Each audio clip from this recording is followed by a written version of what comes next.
Okay, man, are you ready to go? I'm ready to go. Now, come on, now crank this motherfucker up.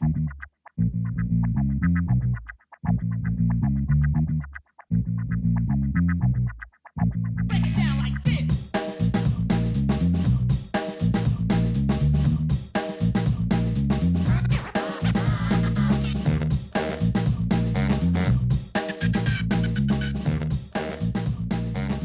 Hello, Internet. Gino, that Guido Greco here again with another episode of Deep Listens. And today, it's time for Ranking of Fantasies. Once again, for the first time, for the last time, for Final Fantasy VI. So, we are wrapping up. For those who were not aware, we have done a bunch of Final Fantasy VI coverage. We are in the world of Ruin at this point. And we're going to talk about it. We're going to cover the end of this game, and then we're going to rank it amongst all of the Final Fantasies. Perhaps you've heard of them. So, joining me, as always, on this endeavor, I'm joined by Chris ZombiePie Redacted. Hello, ZP. Zardoz speaks to you, his chosen ones. You have been raised up from brutality to kill the brutals who multiply and are legion. To this end, Zardoz, your god, gave you the gift of the gun. The gun is good. The penis is evil. Yep, that's a thing you said, for sure. We are also joined by Jeff Rude. Hello, Jeff. Hey, what's up? I'm more of a penis is good, gun is evil guy, but you know. The penis shoots seed and makes new life and poisons the earth with a plague of men as once it was, but the gun shoots death and purifies the earth of the filth of brutals. Go forth and kill. Zardoz speaks to you. Beautiful film. Beautiful. Why do we put up with this? What, you Gino, don't like art? Yeah, you don't Gino, like have you art. not seen Zardoz? One yeah, of the no, greatest I'm films to ever have Sean Connery Hey, in I red got the bikini. reference. I did get the reference. Doesn't like art. It's just madness. You're really not going to like my next recommendations for this show. But moving on. Good. All right. Thank you, Jeff. Thank you, ZP. I did introduce you. Yes, Jeff? Yes, you did. I was so distracted by Zardoz quotes and the discussion of the penis and the goodness therein. It flustered me. I'm going to be honest. You woke up today not thinking that someone would reference Zardoz. I was not prepared. And then, boom, there you go. And then Zardoz is in your life. all in that your good face. flustering penis, you know? Hey. Oh, yeah. The penis fluffing scene in there. Oh, yeah, there's a scene. All right. ZP, is this how you're going to disorient this show, or did you have more things? Yeah, food review. So this is a potentially hazardous thing that I'm going to do. Now, normally what we do in the final episode of a series is Jeff and I have started a tradition where we usually consume some sort of alcoholic beverage. Correct, Jeff? Why am I being rolled into this? Because I asked you before we recorded this podcast how I would be able to do this, because I have never done this in my entire life. This has been long enough that I've totally forgotten. So, Okay. So I have a bottle of wine. Okay. Okay. What color? And it is corked. It is red. It is Lancaster Estate 2018 Winemakers QV red wine. Last time I checked, this was something.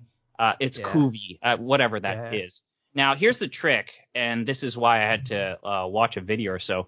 I've never actually decorked a bottle of wine on my own. So I'm going to do this for the first time live on air.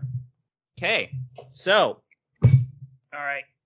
So I think the phalanges are supposed to point down, and as I screw it, they come up, right? All right, okay. All right. Yep. The handles are pointing up. I think I got it deep in. No, I got to keep going. All right. Okay. They're all the way up. It's like listening to a Now man fuck a beach ball. Wait, do I pull down on the handles and that pulls the cork out? Yes. Okay. Push down on both of them. Oh, both? Both of them. All right. I feel like I'm teaching you how to tie a tie or something. All right, guys. The entire cork didn't come out. What do I do? It Do I broke? keep The cork twisting broke? it? The cork No. broke. I pulled the handles down, but it's like halfway out. You keep And it's- twisting. Just grab the whole gimmick and just kind of crank it and twist as you're Okay. pulling, and it'll come. Okay. Okay. Okay. I see. Oh, I was supposed to take the metal wrapping on the top off. I mean, that would have helps. helped.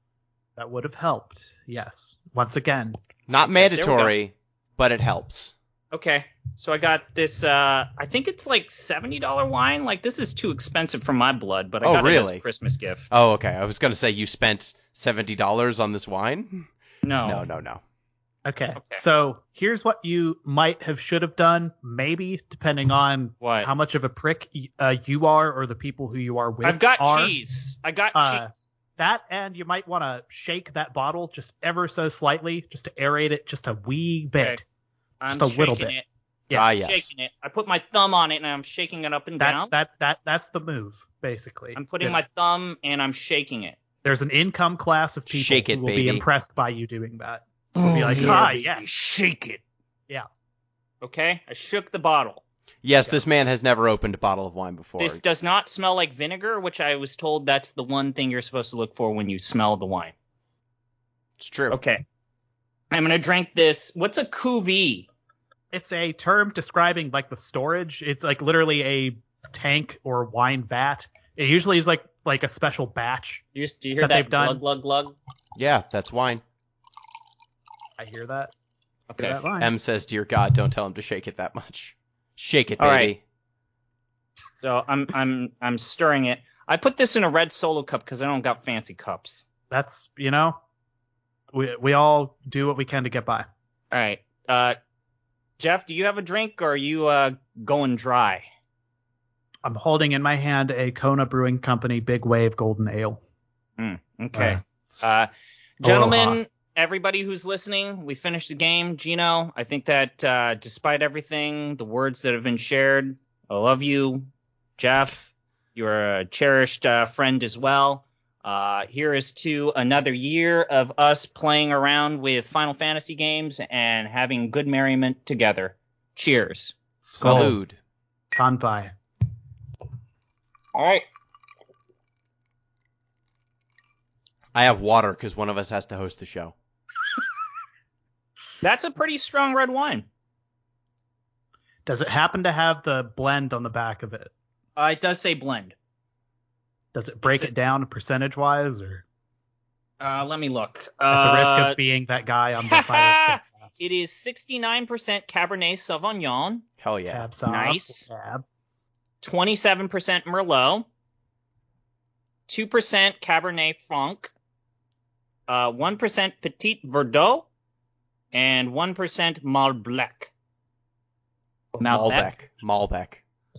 God, Malbec. Ugh.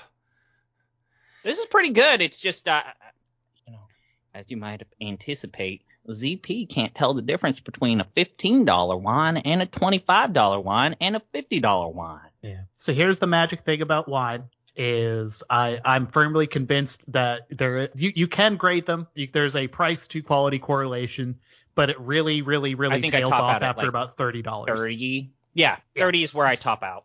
Yeah, you turn into a weird mark if you're paying like $100 for a bottle of wine. How about you, Gino, as a Italian American? $20 is where I top out on Hell Top yeah. out at 20? for bottles So- of wine. Yes. And then in the Italian, like, there's a difference between the stuff you cook with and the stuff you drink, right? So in a perfect world, if you're trying to make a very fancy meal for someone, there is not. You would cook with something you drink. In reality, where I live, when someone gives me a bad bottle of wine and I take a sip of it and go, ugh, I go, okay, I guess I'll cook with this. Yeah, having pasta this week. Yes, guess I'm having pasta. Yep, I'm in too deep for this. And Probably not cook with this, though, if it's well, like you need to let it 70-ish. aerate. Do you have an air? This is a dumb question. I know the answer. Do you have an aerator? No, I got an aerator on my sink. Okay. No, that's not where you need it. Okay. No, I don't. Okay, I'm going to engage, if you'll indulge me, in a very brief review. Okay, go for I'm it. holding in my hand an item I had not seen before. It was available at a local chain of Korean grocery stores, which regularly stocks Japanese snacks as well. Mhm. And this is a Kit Kat pudding flavored. Pudding. No other scripter, just the word pudding.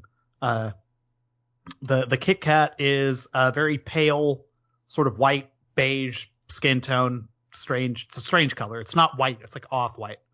I have a smells like very vanilla. important question about Yes. your pudding drink. Oh, this is a Kit Kat. Is it spelled? You said Kit Kat pudding. Is it spelled pudding? Pudding? I mean, Or it's spelled puddin? Is it put in? It's spelled in kana, so it's like Okay. pudding. Oh, okay. Because I if it's a pudding, that's better than a Pudding. pudding. Yeah, pudding. Excellent. Let's have a go. Can I get a gold star for opening my first wine bottle without killing myself? That's Yeah, the proud of first you. time you've opened any wine bottle. I thought that was a bit. No, that's the first time you've ever opened a wine bottle Yeah, by myself. Yes. by yourself, unsupervised. I mean, This just tastes like flan. It's like Okay. really vanilla-y. It's okay. okay, Nice. it's good wine. I'd put this in like the top 3 or top 5 novelty Kit Kats I've had. It's pretty good. You got an obsession today, this week? Sure. So let's Gino? do the plugs now that you've poisoned yourself with wine and Kit Kats. Kamigawa. I'm glad that you haven't. That this time you didn't actually poison yourself with the food. So this is an improvement upon previous shows. I was thinking about drinking energy drinks, but my doctor says my pre-existing heart condition, it might kill me. That's not true. That's not. Okay. I was gonna say, because I will stop you every time I see you drink a drink from now on, if that's the case. Good to know that was a Mom. fun joke. Just because I just want to die the way I lived. Hopped up on that monster. Pops over here telling me not to drink what I want because of my These fibrin. kids today, The they drink monster the is Four me. Loko in a safe environment when the rest of us had to experience it in a Walmart parking lot while after ripping our shirts off, screaming at the top of our lungs, "Where are my goddamn shoes?" You take Or that, Trying to climb you a open that bottle of traffic Mickey's, light. you drink half that bottle of Mickey's, and then you open that Four Loko and you pour it into the half-empty Mickey's, and then you drink the rest of that Four Loko Mickey's drink right there on the stoop, and then you go fight. When I was a kid, Four Loko found you. Now you have to go, you have to buy it, you have to mix it.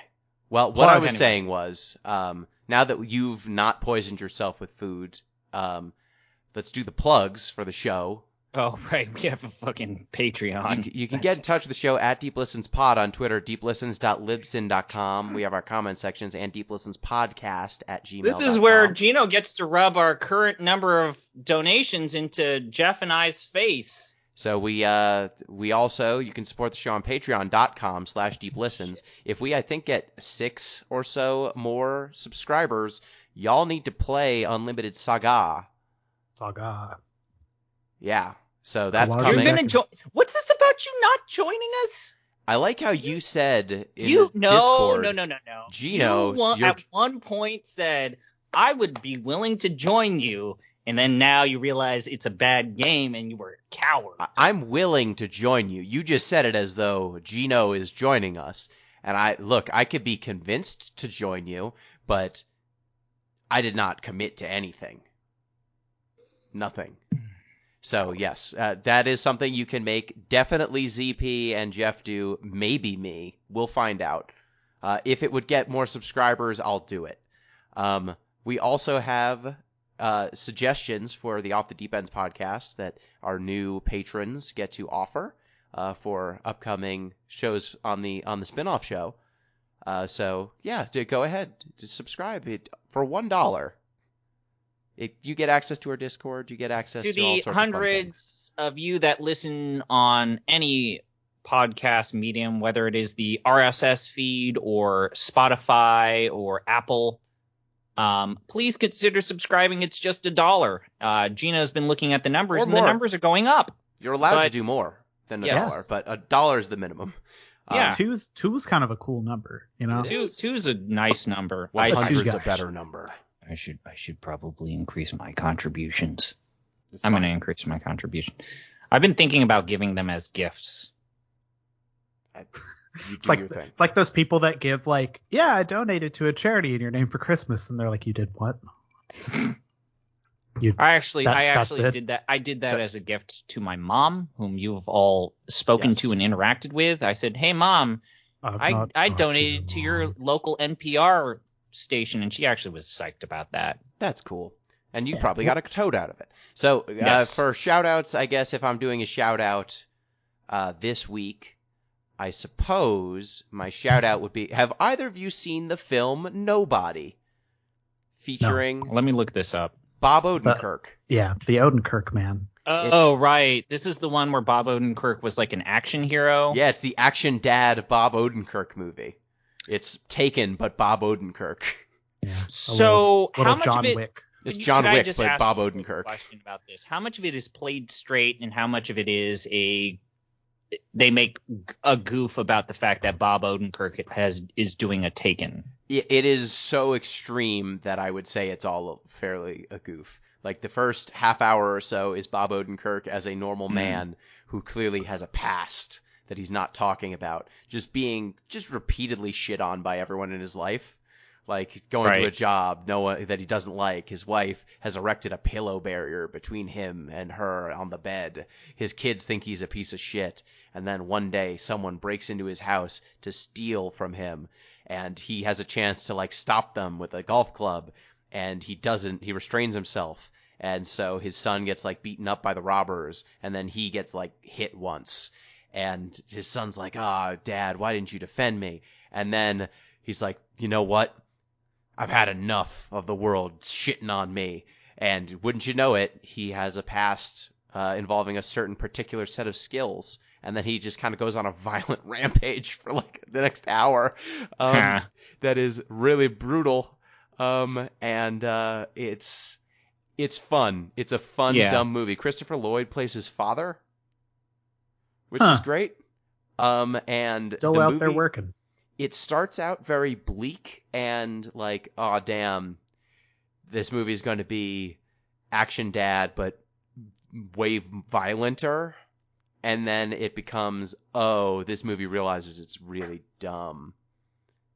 This is a fun, dumb action movie. I don't know if you knew this, but Derek Kolstad, who is the lead writer for Nobody, was the lead writer for John Wick's 1 through 3. And instead of doing John Wick 4, he decided to do Nobody. That's good. That's good. So the prompt for him crossing the line between no violence and all violence is he thinks the person who robbed his house took his daughter's kitty bracelet. Because they take all of the singles out of their like swear jar, and she thought that her kitty bracelet was in the jar, and so he goes on a violent rampage to get the kitty bracelet back. I think the whole genre that we're described, like, I like a dumb action movie. I'm not like I'm not that highfalutin or whatever the hell. But like this, like, I don't know, it's just that he just got pushed over the edge and just decided to go bad. Genre of like American media just strikes me as like maybe the most dismal thing in the world.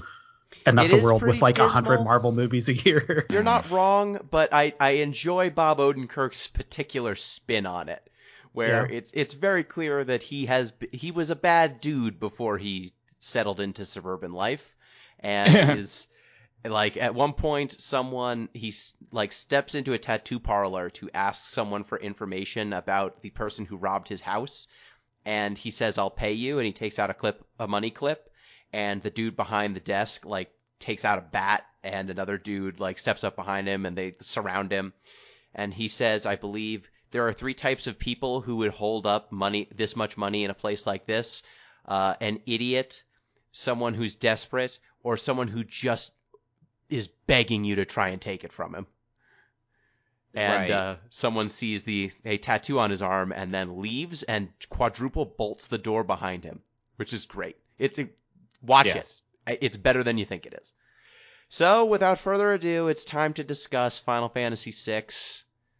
When we last discussed the sixth played a Final video Fantasy. game. We did, and we finished it. When we last discussed it, we were in the World of Ruin. We were doing mop-up duty. Jeff, since you finished it most recently, what do you want to talk about in the World of Ruin? Okay. In the last episode, I expressed some, I guess, slight misgivings of misgivings may be too strong a word. The tone shifts, right? It goes from, I think, a very, for lack of a better word, linear adventure up to this point to a sprawling, we can go anywhere kind of thing. Yeah, and it also tone shifts from, hey, Ultros, that horny calamari, that little scamp, to everyone is dead now. Yeah, it turns from Final Fantasy V tone to Final Fantasy VII tone. Yes, and you can see the transition in real time. Yeah. Whatever misgivings I had wound up evaporating. I think it's actually fucking brilliant. ZP's totally right. It's incredible.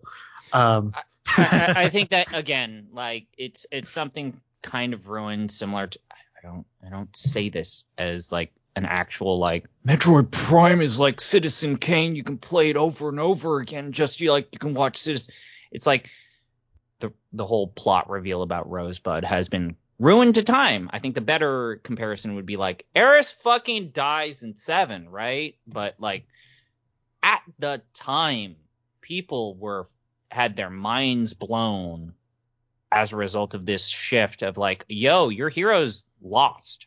They lost. And yes, I think that you guys made some pretty legitimate points about how, but also 4 and 5 did that. Also 4 and 5 and 6 and then 7 and then 8 and then 9. But the point is that, and I think that this is kind of lost to time, is that 6 was an introduction to JRPGs to a generation of people. The late era SNES going into the N64 PS1 era. I think we've joked about it on Off the Deep End, but there were N64 renders for Final Fantasy VI characters, right, Jeff? Yeah. And people were losing their goddamn minds at the fact that, oh yeah, they're going to take 6 and then make it into an N64 game with 3D. Oh, it's awesome.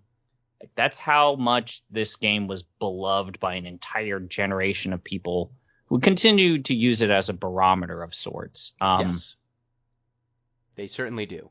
So in terms of actual things that happen once the world gets opened up, I think we've discussed a little bit of kind of getting the party back together, getting the gang back together. Terra's in Little Lamplight with the kids and their dogs, and the young couple out of wedlock. We've got, and we talked about this earlier, where it's you can praise the game for welcoming you to get as little or as much as you want, and I'm going to throw a bone to Gino. The directionless nature of this, especially if you're playing this game for the first time, the whole swaths of characterization and storytelling that you can miss during the World of Ruin transition, it's kind of a bummer. There's a lot, and there's a lot. They do some signposting, but some of the signposting is a little subtle. Some of the signposting doesn't lead you to the characters that matter the most. I think, and the weird thing is the storytelling is all over the place. I was amazed at what they attempted to do and were able to accomplish with Cyan, a character who I previously didn't get a lot out of because I didn't find him especially useful in the game. Yeah, he gets the most characterization of any character. He gets the most characterization, and his whole, Cyrano de Bergerac-esque character arc is really good. Yeah, so we can start there, I think. So Cyan, first you have to find him. So he is, you learn about some letters that are coming and to a woman. Which is something that if you don't do that pre-World of Ruin, the letter mission, the side quest of giving the letters, it's still enjoyable if you didn't finish that side quest, but the fact that this woman is trying to convey letters to a fallen hero who's recovering, and then you later discover that he dies as a result of Kefka taking over the universe and bringing forth the World of Ruin, it is more impactful if you completed that side quest, but it's not necessary. Yeah.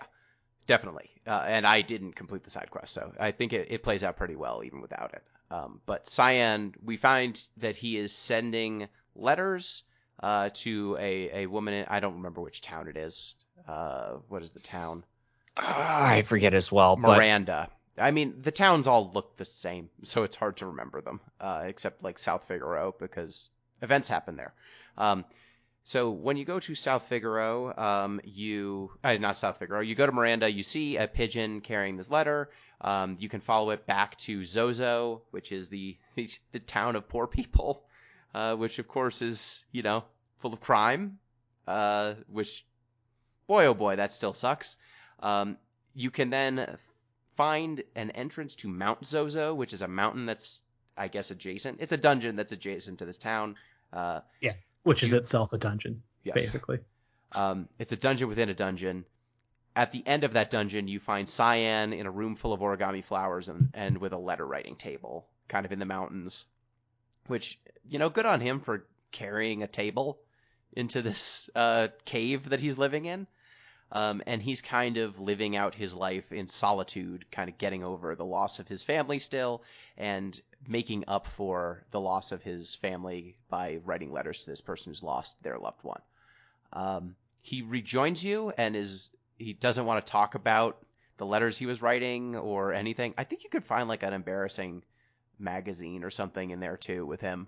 Yeah, there's something in there. There's a I think that it leads to something that Jeff shared, which is like the whole point about Cyan is he's having this awkward transition back into intimacy after having a family. Yep.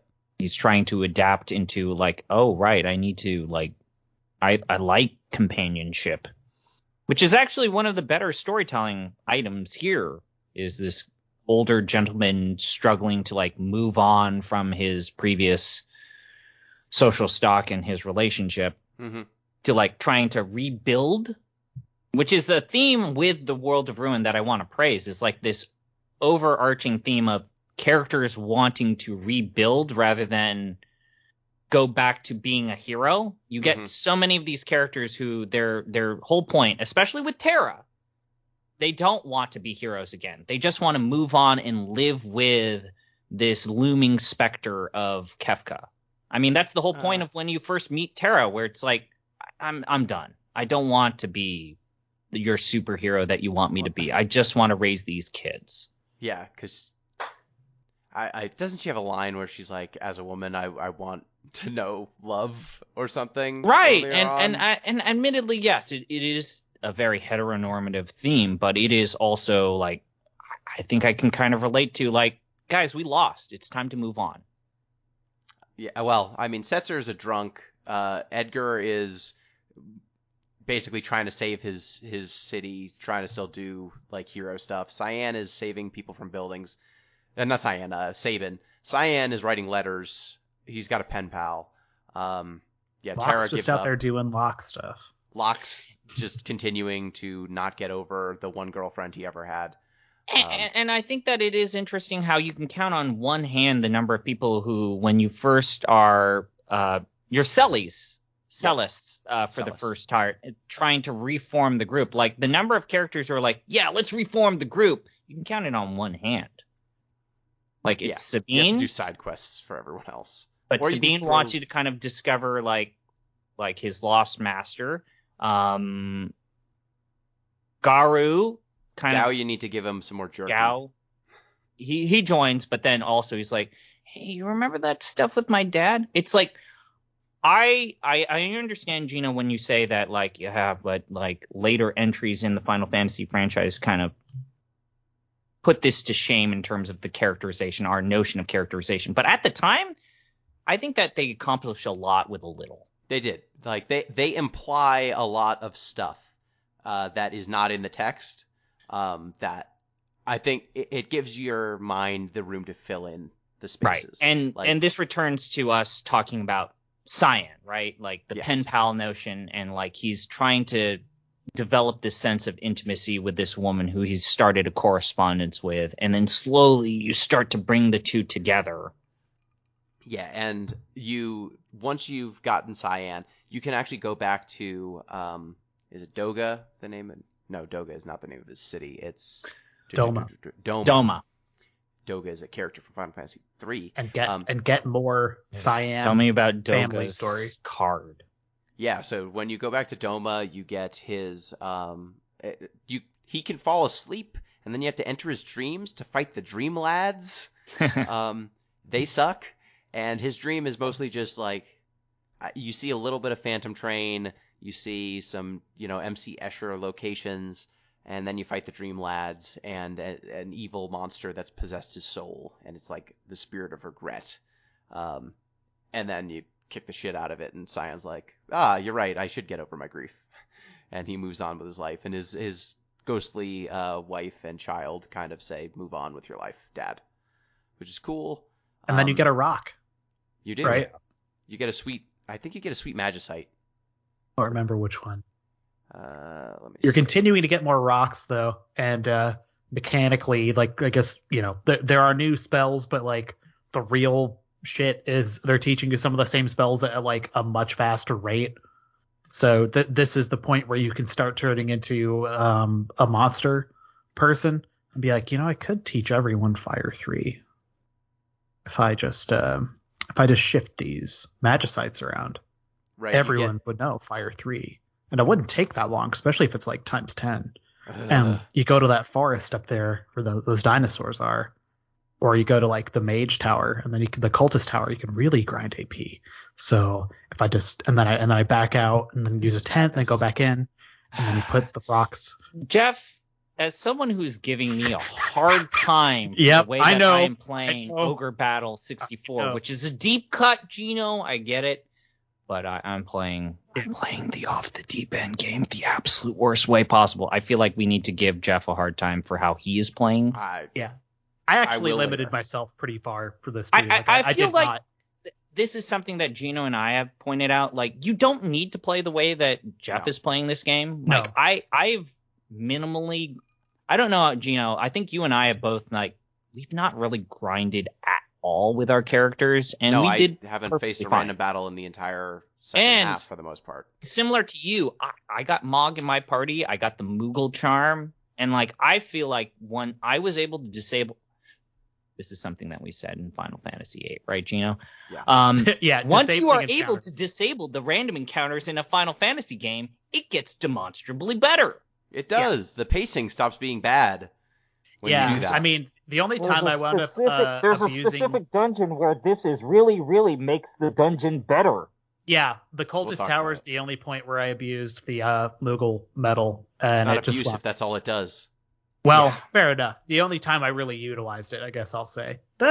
Even that's not fair. It wound up being of some use in the final dungeon as well. But yeah, no, the only people that wound up getting Ultima were the two casters that I was just trying to stack to heaven anyway.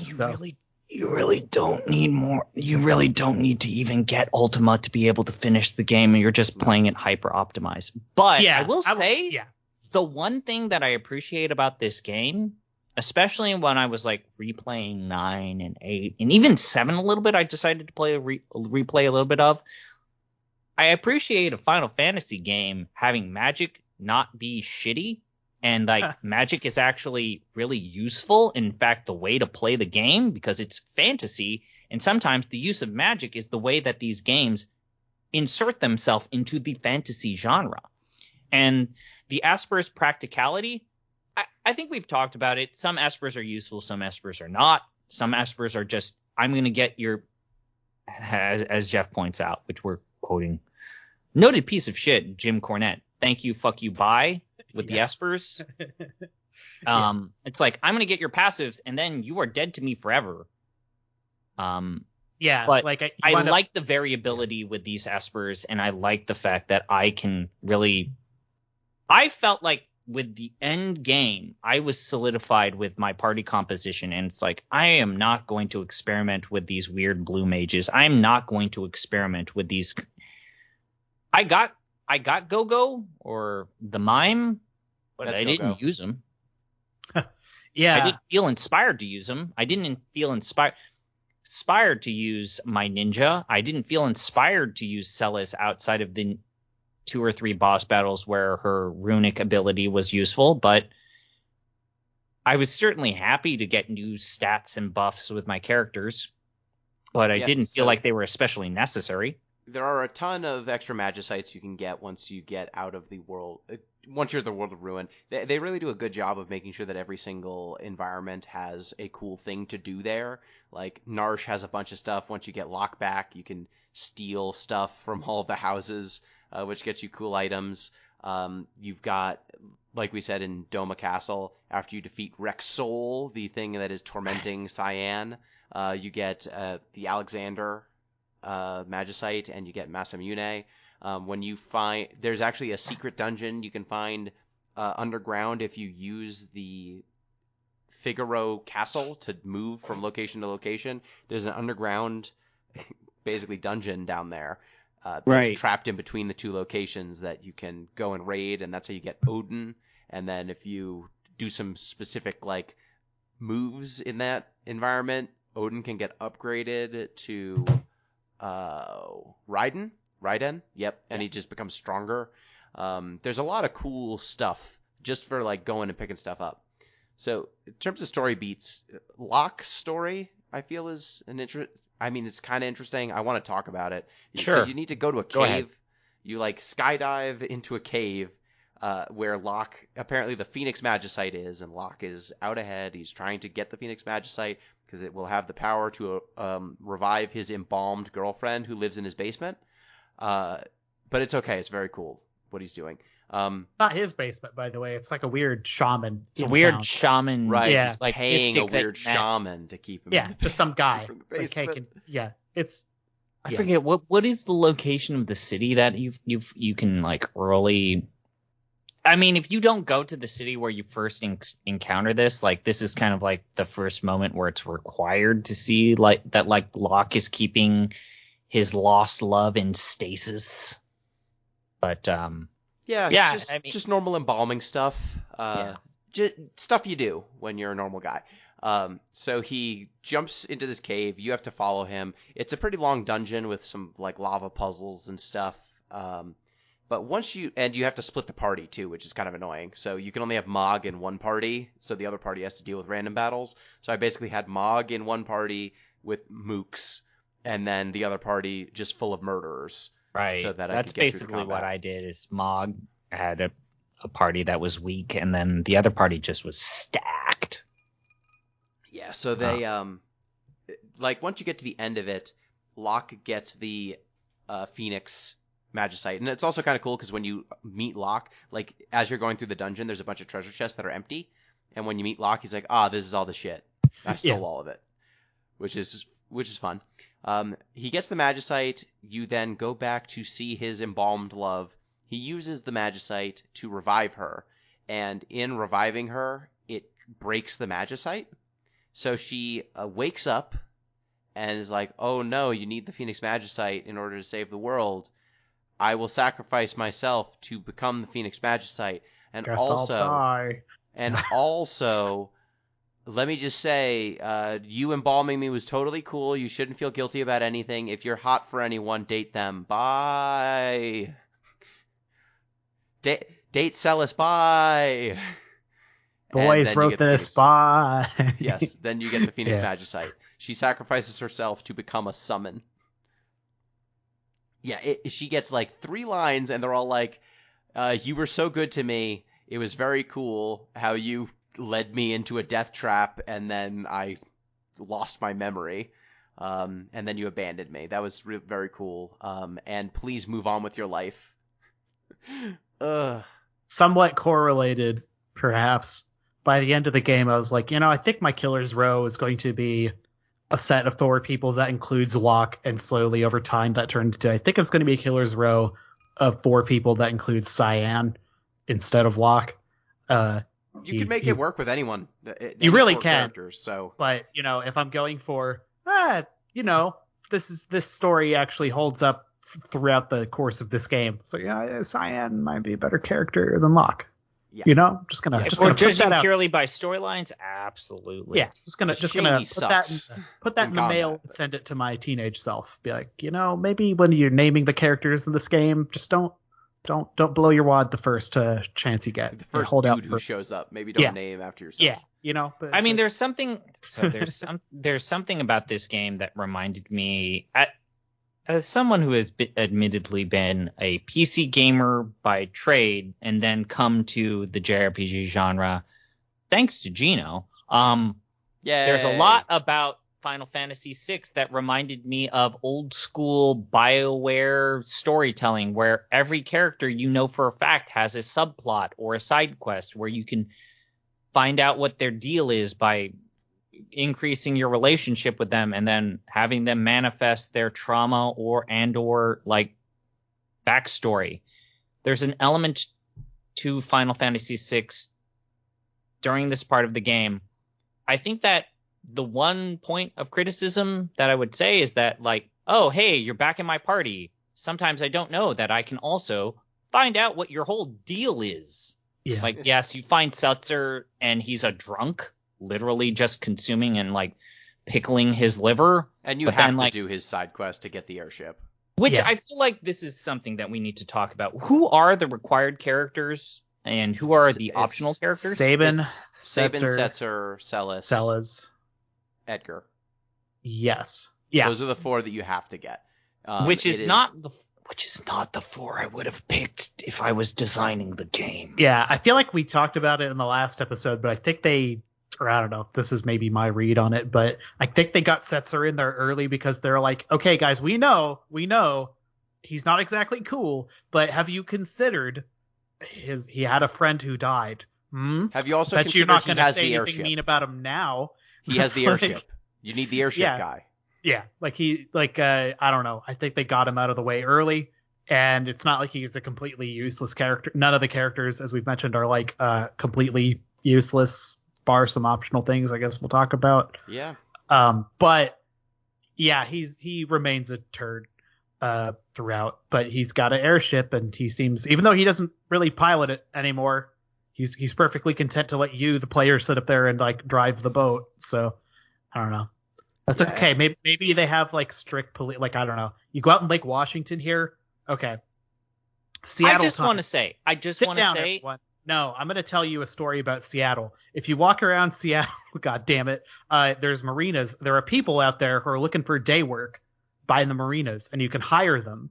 And what they will do is, when you're out there piloting a boat, if you are piloting a boat while drunk, that is a DUI. That is a ticketable offense. You will have a bad time. So you pay someone, and they just hang out on your boat, and then they will stand at the wheel of your boat and pilot it for you when you notice that the popo is out there in a police boat. So you can pilot your boat and get just fucking day drunk as shit. So anyway, what I'm suggesting is Setzer's just doing that. He just hired like 12 people. Ah, I see. Sure. Yeah, look, it wrapped around the story. You landed the boat. I want to just say, though, so those are the required characters. The fact that Terra is not a required character is fucking bananas. And she's actually one of the less intuitive ones to get back. Like, you don't just find her. You find her, she's like, piss off, and then you have to come back later on. And you have to keep coming back. Yeah, kinda. To trigger her cutscene. And then you have to I actually really like Terra's backstory. I really do like Terra's backstory of she's like part Esper, and like she comes from the marriage between what's her father's name? Median, yes, sure. Median, the wrestler. And then he marries a human woman, and then you learn. I actually feel like learning that the Espers are their own society separate from the realm of humanity, that stuff is really good. Yeah, it's cool. I don't think the game explores the element of the Espers being their own people enough, almost. Yeah, like just weird magical demi-human people, basically, who live in like a sort of nebulous. It's like when the Zelda lore starts getting to like the sacred realm. It's like, what is the sacred realm and what is its nature? And it's like, don't worry. It's like, why are you looking over here? Please focus on the dungeons we put together and shit. But it's like people who really want to go digging and be like, what is the Esper realm actually like? Why is it just a hole? Why is there just like one cave that goes there? Like, it's a little nonsense. They said that the Espers, they used to live with humans, but then there was the Magi War, and so the Espers went into their own world that they made because they're magic, and there was a cave that connected them, and this lady fell through the cave by accident, and so they sealed it up real good afterwards. It's good shit. That's what happened. But then when she was going to leave the Esper realm, Emperor Gestalt got in, and he kidnapped like 3 dudes, and now you know their tragic backstory, so every time an Esper dies, you feel sad. Sure, and I think it is a point that I know that you flippantly mentioned it, but like just triggering all of this with Terra is kind of annoying. Needing to come back and forth just to trigger all of these cutscenes to eventually lead to this but it's a good story. I think that the ultimate case of like, and Jeff, you mentioned this earlier, the ultimate case of, man, your story is really good, but triggering all of it is a pain in the butt is by Foreshadow. Yeah, you need to sleep at multiple inns, and then when you get Shadow back, you find him on the Veldt with Gao if he's alive in this, and after you like rescue Shadow from some enemies, I think, then he leaves again because he's like all beaten up, and then you have to find him at the Colosseum, and you have to bet a specific weapon so that he'll show up in the Colosseum, and you can beat the shit out of him, and he joins you. As fiddly as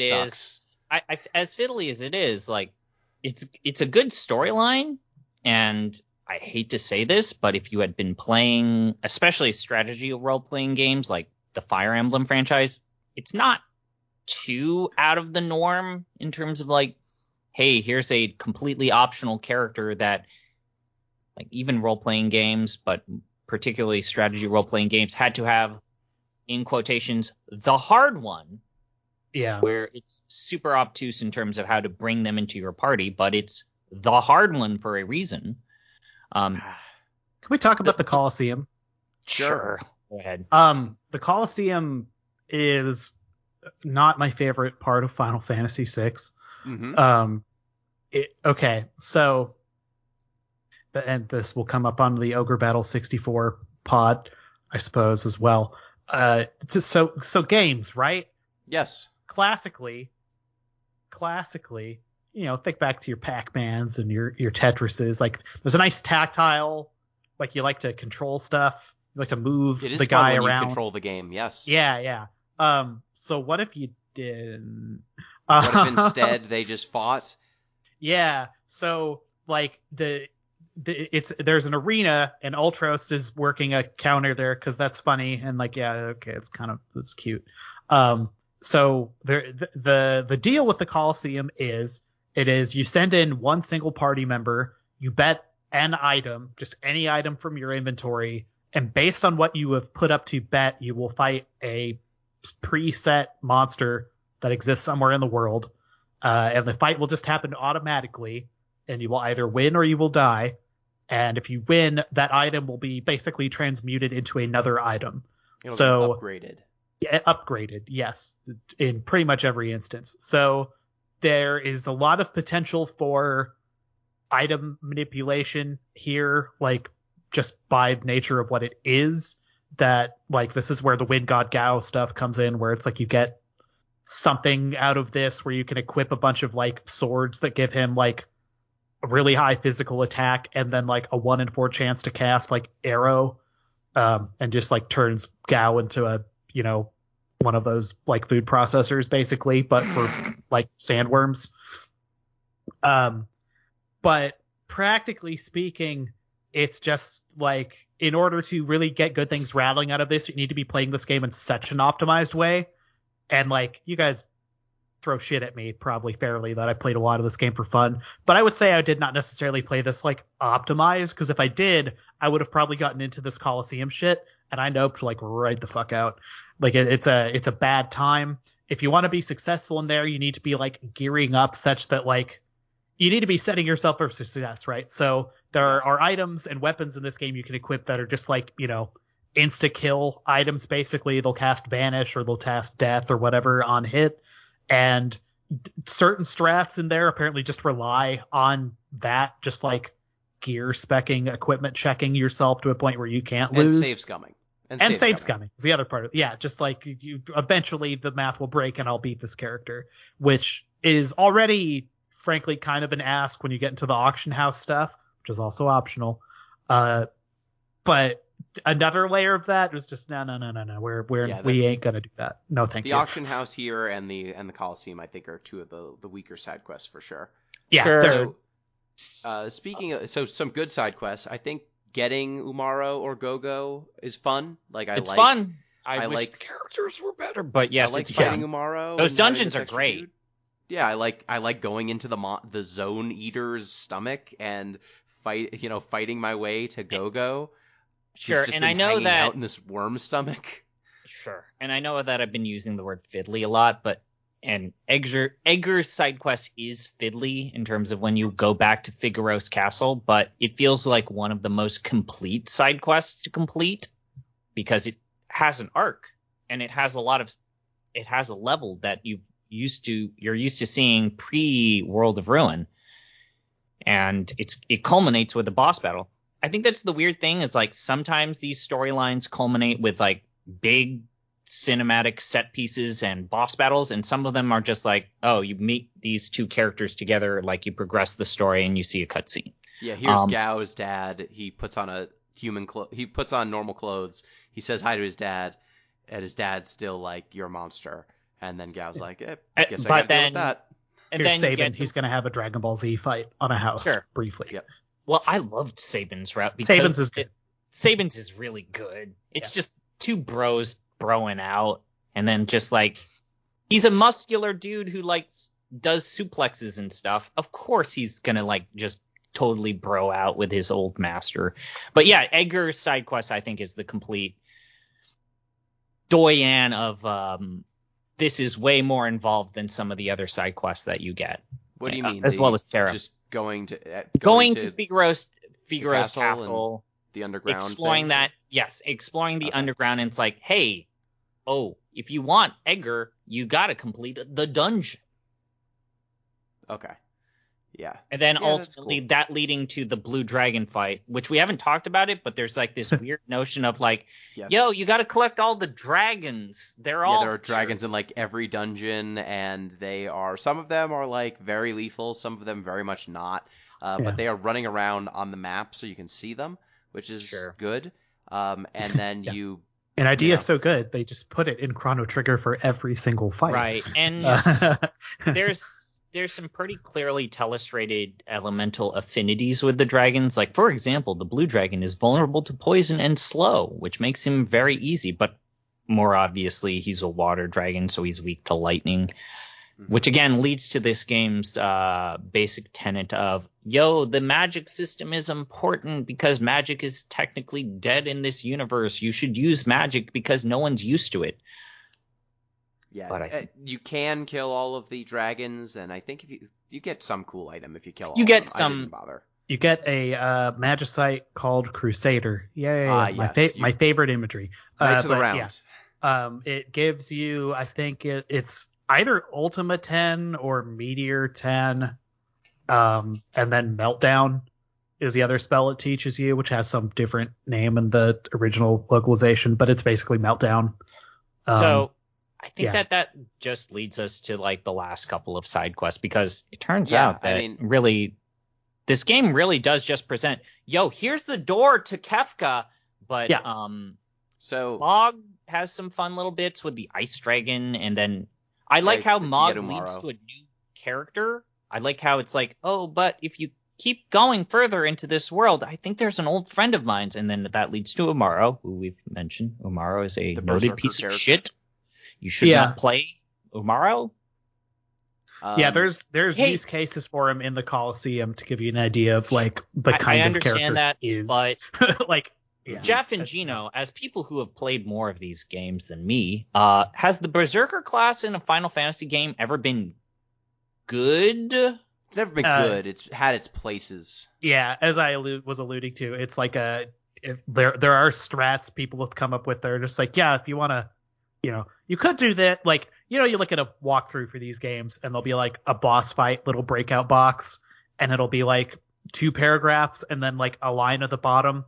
The line at the bottom is usually, or you could just set Berserk on this one character with this weapon, and he will kill the boss in 5 hits. Just keep him alive. Berserkers in 5 have a role in like some fights because their stats are so high, but Berserker's one of the worst jobs. Gino, you and I know that when you go to the 5-Job Fiesta website, there's literally a button that clicks no Berserkers, and most people click that button. That is true. Yeah. I mean, again, this is back to it feels good to actually play the game. Yes. Like, even in a menu-driven game like this. I think that there's some weirdly good moments with Realms. So Realm, she is basically captured by an evil millionaire who, well, he hires her to paint, and she starts painting a variety of things, and her paintings come to life, and she starts doing a painting that's of an evil esper or something, or an evil spirit, and it possesses her, and that's no fun. Right. And you need to kick the crap out of the evil spirit, and then Realm joins your party, and cool-looking boss. It is a great-looking boss. Yep. I think we've mentioned, like, I really appreciate how each of the characters have their own, like, little leitmotifs and, like, musical themes. Yeah. Realm's music is so good. Realm's music is great. It's the best theme, I think. Shadow's music is really fucking good. Yeah, it's a shame I was avoiding Realm like the plague for most of my playthrough because I was literally afraid she was going to hard lock my game and or erase my saves if I used her ability. And that's a unique pratfall to the version of the game I was playing. So don't look too much into this, folks. But goddamn. I know that this is a weird thing to say. I like how exploring certain characters' story arcs does not necessarily mean that you need to sweat bullets because you didn't use them. For example, as someone who did not level up Strago very much, defeating Hidon with Strago was not that hard. Yeah. So I mean, your other characters can carry everyone. As soon as I accepted that I was going to not play this game forever, which I very well could have, and just, we could have recorded this in like August, I guess, like just a real fucking sicko. I decided I was not going to do the Hedon shit. So I actually did not do that part. Oh, I did it. It's pretty fast. So yeah, Strago, I basically figured, you need to get Realm back. Strago is a member of the cult of Kefka. So he's at Kefka's tower. Once you show up with Realm, he will go like, Realm, okay, I'll go. You're not dead. I believe in life again. And so he rejoins your party, and then after that, you can go back to Thamasa, and one of his, basically, so his Strago's whole deal is he's a blue mage, he's studying the ways of monsters, and there's this monster called Hadun that he's never defeated, and his buddy says, I found it, I finally tracked it down, but it was too strong, it defeated me, avenge me, and so then you can take Strago to go avenge him and hunt down this monster, which teaches him some of his best Grand spells. Train. Quasar. Also Quasar. Grand Train. Mm-hmm. The funny little thing. So, Gino, as you know, I sometimes play these games a little longer than I should so as that I can get the hyper-optimized Doom stacks that I probably don't need to do, which is a problem that we'll talk about on Off the Deep End. So it turns out that if you miss learning the Grand Train lore, or you just want to, like, super power grind because you're sick in the brain, you can actually go back to Hedon and just repeat this entire sequence for like extra experience points. And nice. What you do is you go to Thamasa and start talking to Gunho until he says Hedon, and then that just re-triggers the entire mission for you to go back to this location again. Nice. Yeah, the only grinding I really engaged with was when I was like picking up characters and they were, let's say, like 5 to 10 levels off where I kind of wanted them to be. And the walk around for that was just put the experience egg on them, take them to the dinosaur forest, and hang out for like 15 minutes, basically, just power grinding for a little bit. Yeah. Yeah. I don't know if you've talked about it, Gino, but you seem to tend to play these especially the 8 to 16-bit games, trying to involve yourself with as little as the grindy parts as possible. But you were able to still tread water while avoiding the grinding for the most part. Yeah, for sure. Like, it's well balanced. I did not put a lot of effort and time into Strago because he's too fiddly. Sure. Yeah, you can get which through is a lot fair. of this, without him. All right, gentlemen. So the tower, No, Kefka's tower. No. The cult tower. Gino, cult stop. tower.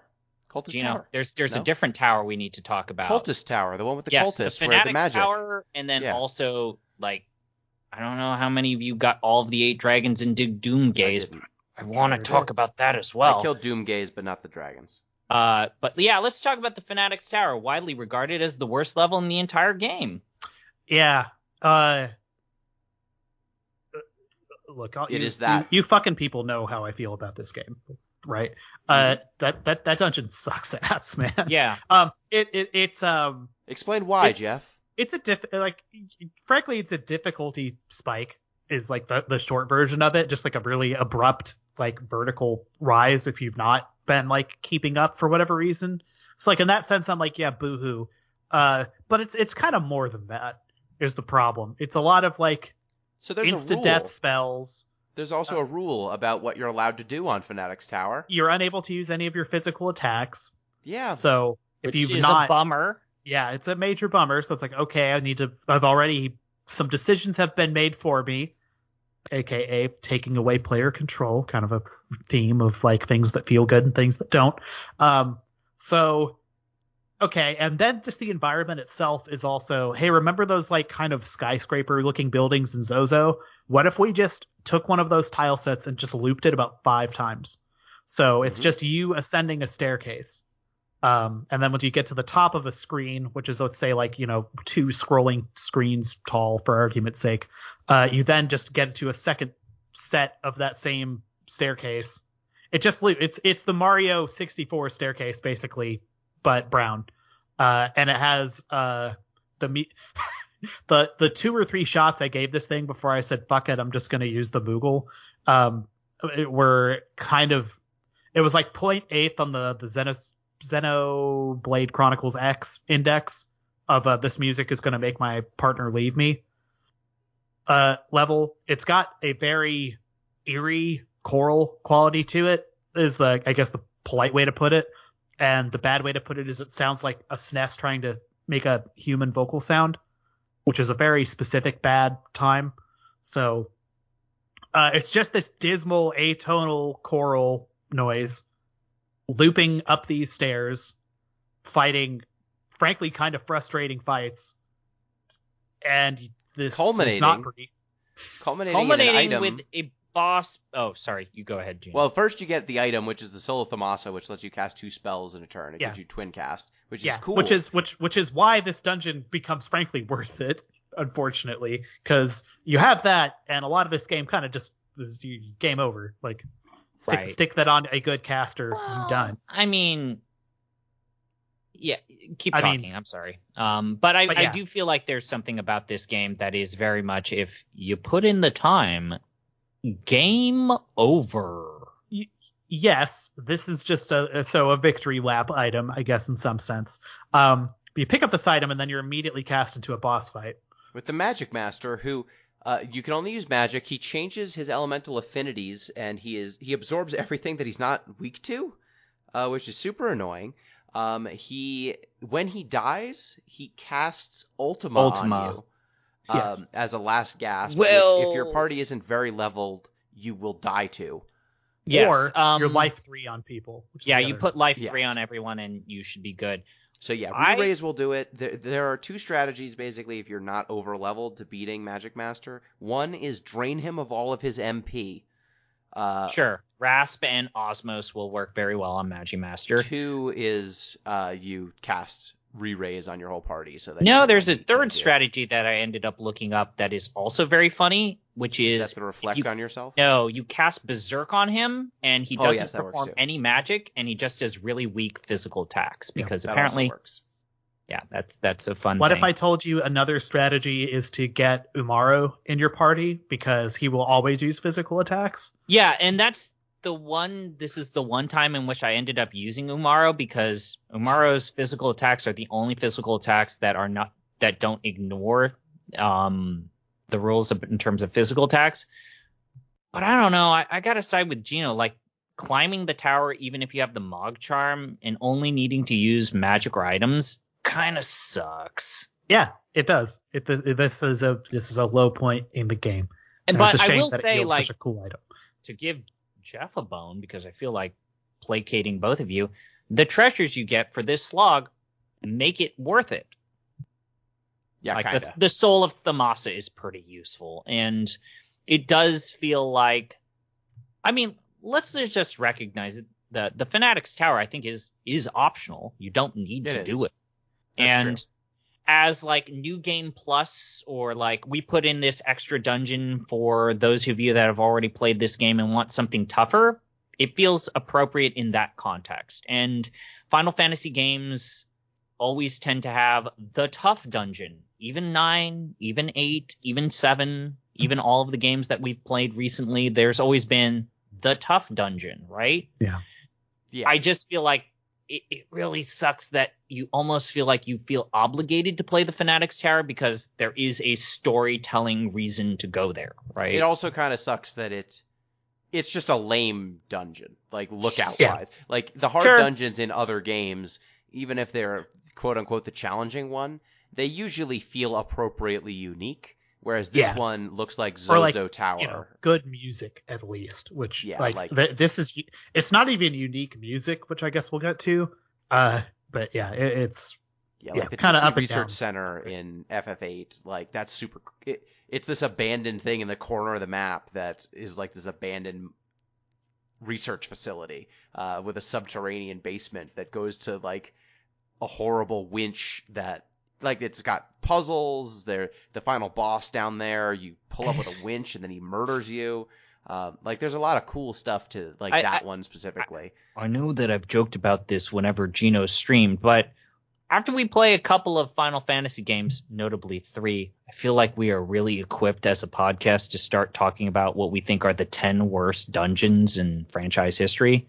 Yeah, Kefka's Tower will be on there, probably. No. I mean, not Kefka's Tower, Fanatics Tower. Yeah, and I'm going to advocate that Olivert gets put on there, or the Desert Palace, even if Gino's going to say no. But anyways, you're right.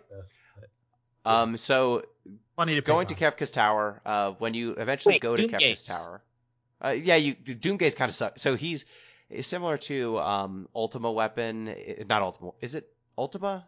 The one in FF7 where you have to find him with your airship. That's Ultima Weapon. Yeah, but he's the precursor to that one. So basically, Doomgaze is on a random square on the map, just like at any time when you're in the airship, and you have to, if you want to find him, fly around and you'll eventually run into him. Yeah. You fight him. He has persistent life, so like you're constantly ticking his life down every time you fight him, but he will run from you. So you have to find him multiple times. He's not that strong, but because he runs away and he can be on any pixel of the fucking map. He also has a redonkulous HP. I think it's like 5. It's it's a big old bucket. Yeah. So what you wind up doing is utilizing the DSP that they put on this cartridge, probably, and flying your airship such that you've got exactly a 1 vertical or horizontal tile offset per scroll around the world. Yep. And then you just hold down the button and just drive. And loop forever. You can't miss. Yeah. Yeah. And it is worth noting that there is one time that you really can count on, or it's required for you to fight Doomgaze, which is the first time you leave Kefka's Tower, and you will fight him if you have not previously encountered him.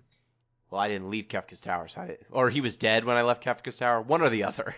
Yeah, so that's a fun little thing, is that if you did not know, I find it's a weird little reminder that, before you do Kefka's Tower, remember there's like weird stuff to complete in the world. But apparently if you're playing a low level build and you immediately go into Kefka's Tower and you're like, I got to get some items and stuff, like Doomgaze is all like, YOLO. Yeah, he will. I like that. But he's also weak to a couple of things, and I actually kind of liked it. It's like one of the weird things about Doomgaze and eventually the 8 Dragons, that I feel is the most interesting part of 6 is like you can see the weird progeny of later Final Fantasy games back to 6, right? Like you said, Doomgaze reminds me of Ultima Weapon in 7, and then the 8 Dragons reminds me of certain parts of 9. It reminds me of Chrono Cross. Yeah, sure. Yeah. But like, I don't know, it's a very forward-looking game. Like, I feel like they've really stretched their legs, and like Chrono Trigger also stretched its legs in some ways that, if I'm like very honest, are maybe smarter than 100%. anything 6 did. However, like, as I think I've already pointed this out, the jump from 6 to 7 is like surprisingly short. And I think people who are on board for the ride, it was like a pretty easy transition. Whereas I think if you had like not onboarded, or if you played like the NES one and then Final Fantasy 2 in America, and then we're like, what the fuck is this industrial fucking twink looking Nine Inch Nails fan driving a motorcycle in my Final Fantasy? Like, this is like a nice natural step between the two. I don't know. Yeah, Right. So sure. it's impressive. It's a very It's connective forward-looking tissue. part. Well, is. it's time, gentlemen. Oh, sorry, Gino. Yeah, so it's Kefka's Tower. Kefka's You get Tower. there, you have to split your party in 3. So if you did not get all your characters back, this is a bummer. Yeah. You have to make If some you- decisions here. Yeah. Yeah, so if you get everyone, I think literally everyone, you have enough party members to fill out 3 full parties with an extra, and I think my extra was Go-Go, and I just didn't use Go-Go. But I left tomorrow on the boat. I would figured agree Amaro with is Jeff. fine. I would almost prefer Go-Go instead of Amaro, because Yeah. just having a character that doesn't listen to anything I want to do. he just Yeah. hits hard. It wound just up being give a him- problem for me, frankly. But if I had Shadow, if Shadow was not permanently dead in my world, I'd have probably stuck him in that party. But And boy, I can't help but think about how much I loved Mime in Final Fantasy V whenever I think about Go-Go. Mhm. yeah, I ran Mine's way into better when it's not all they do. the I only don't- party wipe I had. In Okay, that dungeon now was frankly because of I Go-Go, so. don't mean to equivocate the legitimate reasons to not like Kefka's Tower, but if Gino is going to put his foot down and say Olivert is a good set piece in terms of thematics and storytelling, I'm going to put my foot down and say Kefka's Tower is a good. Oh, I think it is. I think it's a really good dungeon. The only annoying part is because you have to split your party in 3, you don't get to have a great party. Like, you don't have one awesome party, right? You usually have your best brawlers split between all 3. And if you did not look up who the bosses were at the end of each of these pathways, because you have to fight basically the Trinity, the 3 statues that that Kefka draws power from. You have to fight each of them individually with your different parties. So if you didn't have a knowledge of who each pathway was going to fight, you can put yourself in a spot where you've just got a bad party for. And the boss if fight. there is a legitimate criticism, it's like the fact that there's 20 different maps, and It's a big dungeon for it's sure. a big dungeon, but it feels like a appropriate capstone to something that would later be explored, especially with Chrono Trigger, which is, we're going to present you the final boss right here and now. You can go whenever you want, but here it is. You probably shouldn't, but here it is. Mhm. And it feels interesting in that regard of like playing into the open world nature of the World of Ruin. Yep. I just So- wish that there were less behemoths and Marlboros there that just afflict you with a bunch of bullshit status effects, right? Yeah, or cast unskippable meteor fights. and kill you. Yeah, and at this point, like I said, my killers row that I spread out amongst 2 parties, and then I put Mog in the other one, so it didn't really matter. I had a Celes and a Terra that were Ultima able, and Terra had the old Soul of Thamasa on her and a gold hairpin, so it was just like there were no problems. And then kind of leaned on Locke, but at this point I had like sort of transitioned into a Cyan guy. So between Edgar physical and Cyan physical attacking stuff, like I don't know, nothing was like that complicated. And then once like save points happened, and I was like, oh, I've got a lot of tents too, because by the way, the economy in this game just like stops mattering. But that Oh, don't you I feel don't like know, Jeff that halfway it's in. don't Not you a feel unique like, problem, but guys, I think there's an element to, and I feel like oddly enough, Giant Bomb has mentioned this this is pulling from Brad Shoemaker. It's like, don't you ever think it's weird that when you play a JRPG and it's like all of the resources that you're like, I don't want to use it right now, and it's like, oh wait, now I have like 5,000 tents, a bunch of high potions and X potions, and it's like, I got to I've the final become- boss and now I'm just gonna Yeah. pop all of them, and now Oh, I yeah, speedrunning. Yeah. Speedrunning has divested me of that as Yeah. a person. So Yeah, I use my items. even sand speed running, just like I've slowly gotten out of that habit. Just be like, the cost to get through this boss fight is I need to use one of these like X potions like right now. It's like, okay, that's okay. There'll probably be more. Turns out there's a lot of Personally, I wish I could untrain my brain to not do that, but hey. Like, I don't know, it's a weird video game ism. Like, it feels right to show up to the last boss fight with like, a whole bandolier full of like, and boy howdy, do revive you and feel shit. like I feel like boy howdy, do you feel like you need to, because the Kefka boss battle is fucking long. It feels appropriately. I want to say it feels appropriately long, but it is long, and you need to know that going into it. And there is an appropriately placed character, or sorry, a save point there. But boy. So, Boy. Before you get to Kefka, you fight a demon, the fiend, and the goddess. I found the goddess to be the only boss fight of those that I found particularly interesting, because that's the one where you've got her pincered, right, from the left and the right, and she will like charm your characters. Yes. And that's kind of a bummer.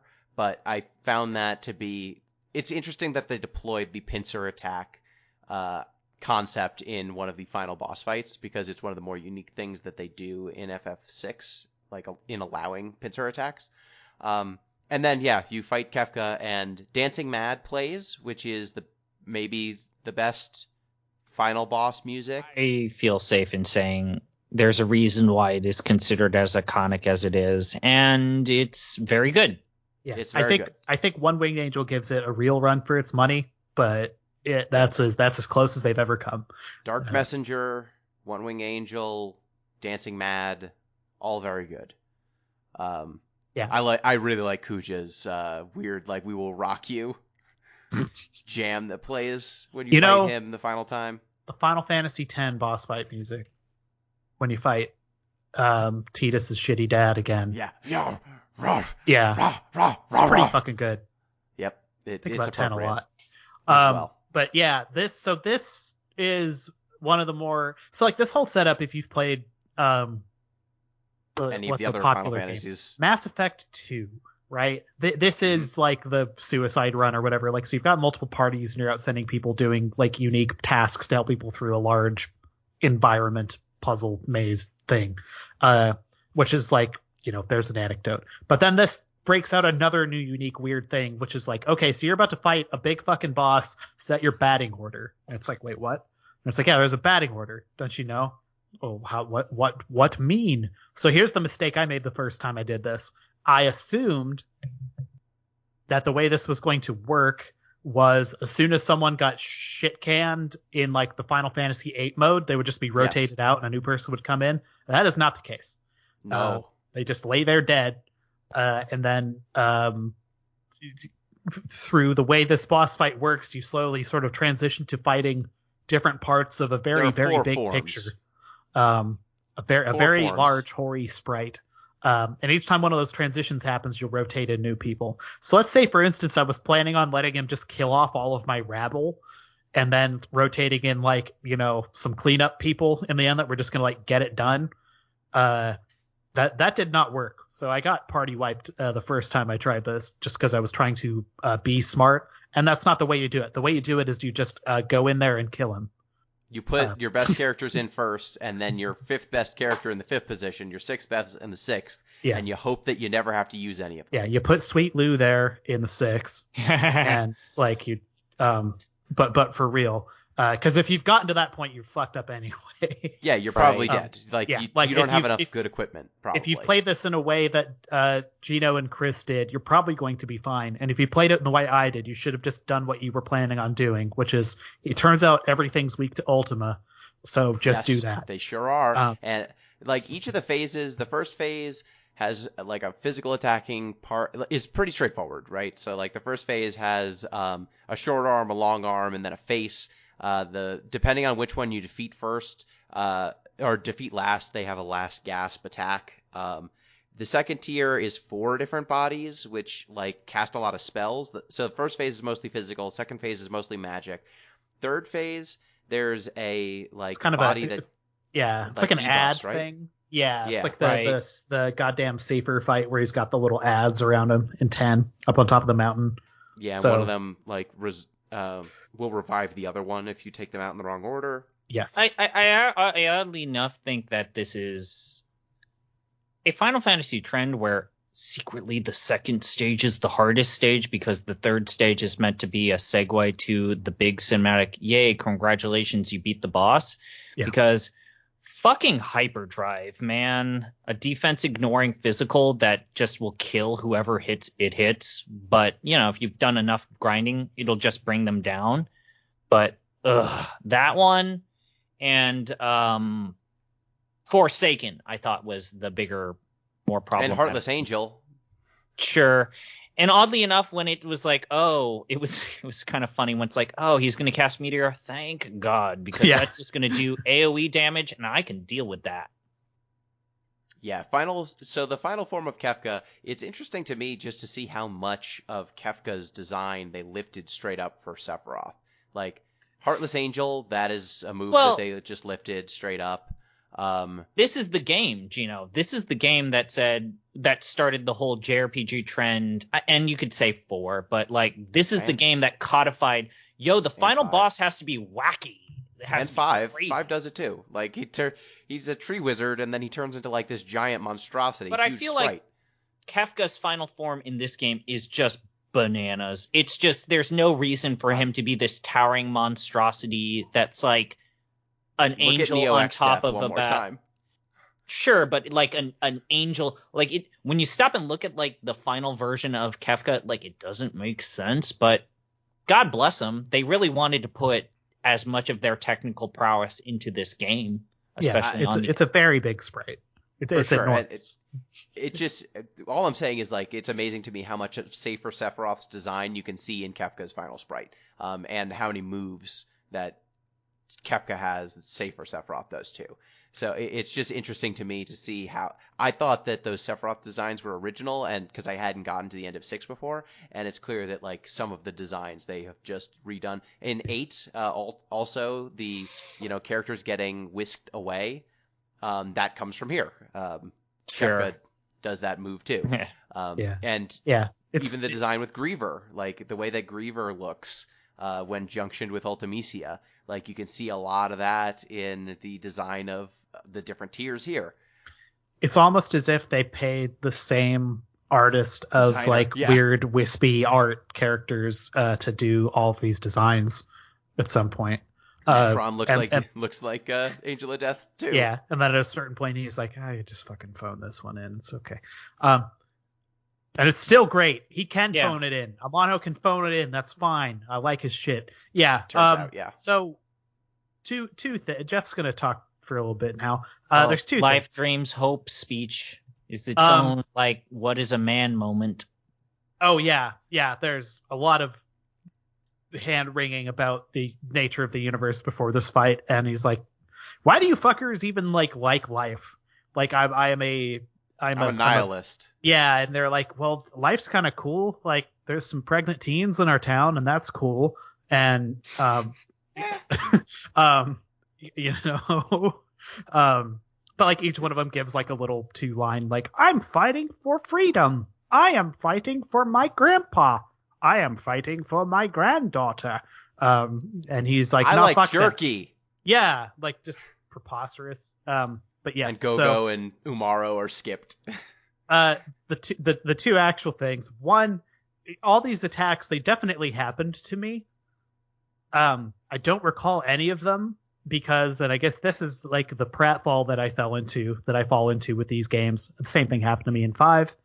I think if you're speed running these, you probably wind up in this trap too. You definitely are like playing the game at a certain point, but as in sumo, you need to stick to your sumo style. So you go in with a plan, and you don't adjust your plan based on the enemy's plan, your opponent's. Yes. You don't change it at all. So my plan was just throw Ultima at him 3 times around, get life 3 on people, and get haste 2 up. And then anything that needs to get done can be done by a physical attacker on an off turn in terms of like keeping people's health up and like maybe having to throw out, a tincture or whatever the fuck. I'm glad you mentioned it because I ended up finding an interview with Yuji Horii, and who is the Dragon Quest person. Yes. And he said the secret thing about RPG design is that the hardest boss should actually be the second boss, and the final boss, while hard, should be more of a cinematic set piece that complements the player for all of their hard work. And I feel like that's definitely the case with Final Fantasy VI, because there are some tricky parts to Kefka, but you get the sense that they want to show you this giant sprite. They want you to listen to the entire... And it turns out that the entire Dancing Mad sequence, if you play it, it's a 16-minute loop, which, oh my god, the fact that they created a looping composition that is actually secretly over 16 minutes long, but it still perfectly loops back almost. Bananas. Yeah. It takes anything I've said negative about the music in this game, and there are some duds, is like completely erased by Dancing Mad. I will say, Dancing Mad, like, the fact that they anticipated how long it will take you to get through each of the phases is also very cool. Like, they are pretty accurate on where the parts are. There's a real ocean loader aspect to this music that I want to. Jeff got that reference. Yes, I do. The old X-Wing TIE Fighter business. That's not ocean loader. That's what we're talking about. But I don't know what you're talking about. Yeah, it's breathtaking. But yes, but my plan, it wasn't like I was ever going to do anything different going into this fight. So like I saw attack names and they did take numbers down, and I did have, life 3 went off like a couple times, but this is a Jeff problem. As it turns out, it was a fun fight either way, and I'm not like it sucked. It's just like, no, game gets easy when your numbers are. Let's be honest. How many other? Actually, you know what? I think this is something that Gino has mentioned. Like, Final Fantasy IX is maybe one of the few Final Fantasy games where the final boss is actually the hardest boss, or one of the hardest required. Death Gaze is probably the hardest one, which is the third one, which you have a save point. Like, that's the thing is, in 9, I think Death Gaze is probably the hardest one. You have a save point before Death Gaze. You have a save point after Death Gaze. Then you have Kuja. When you fight him, you get a full heal after you beat him. I think that there's an element to Necron that is still pretty fucked up. Yeah, he fucks you up with a lot of status effects. But like, has there ever been here's a question for Gino and Jeff. Has there ever been a Final Fantasy game where the final boss is actually the hardest storyline required boss? Maybe you could make an argument that it's 13.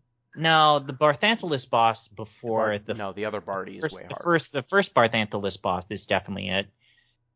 1 and 2 have that aspect of where the final boss is not the hardest part; it's the final dungeon. Yeah, it's not the years; it's the miles or whatever. Maybe 5. 5? Well, we're not talking optional bosses. So 5, like Neo X Death, can be pretty rough. Sure. Yeah.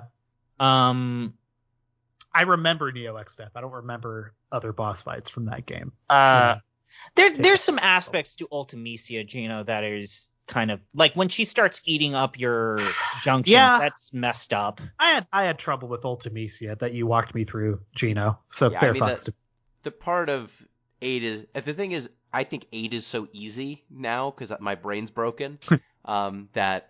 Even if Ultimecia was the hardest boss, I'm like, nothing in that game's hard. It's all easy. I guess that's something about 9 that is worth mentioning. Like, even you, Gino, have had trouble from time to time with Necron. Yeah, in speed runs, you need to do specific stuff to beat Necron. In full disclosure, I'm not a huge fan with how that entire final boss rush in 9. It just feels a little too punishingly difficult if you don't know what you're doing, especially for a newcomer playing 9. I'm trying to think of how bad the 15 final boss fight was relative to anything in that game. It's a weird conversation because I feel like a lot of the combat. When I think of that game, I don't think of difficult combat. I think of some fights are extraordinarily long compared to other ones. Well, Jeff, I've used the term flippy shit whenever talking about Final Fantasy 15, but boy howdy, flippy shit. I mean, there's fans of that game. I'm not going to sit here and say it's like a total fucking like it's probably better than Final Fantasy 2. I definitely agree with what someone in the chat has said. The dungeon in 9 is really hard if you don't know what you're doing and you don't know the elemental affinities. That's a good point to make. And then status effects. Necron will murder you. But like 10. Well, have you ever? I think your point is valid. Yeah. CP. Have you ever? We don't have to belabor it. I think your point is valid. Like you get through Kefka, like Final Kefka. I had some trouble with his final form because I was underleveled, and I didn't realize I should be setting up my party with life 3 in like phases 1 and 2, and then just like basically use phase 1 to set up my party with all the buffs. Phase 2, 3, 4, you just damage race him. And once I knew to do that, like I was not. This was the only fight where I used any buffs. Yeah. So once I did that, I it think was that's fine. the one thing. I wish that it was more clearly communicated what the end goals with some of the espers was, because life 3 is really useful. I wish I'd known that when there were the life 3 and espers. when it's renamed to re-raise or auto life, it makes more sense than life 3. Yeah, this is like a classic, North American localization problem. Here's the other one, and this is maybe the biggest bone I'm going to throw you, Gino. So just be ready, okay? Kefka is a very, very memorable bad guy, right? Like a iconic. They drag him out for all these Dissidias and shit because he's like a sinister clown man, or he's whatever. The Joker. He's the Joker, but also he's kind of just the Joker. Like if I was to be like, what is the inner world of Kefka Palazzo like beyond 13-year-old like Doomer, basically? He's a hurricane in human form. Yes, but there's really not a lot there to chew on. Like, there's not a lot to chew on Necron either.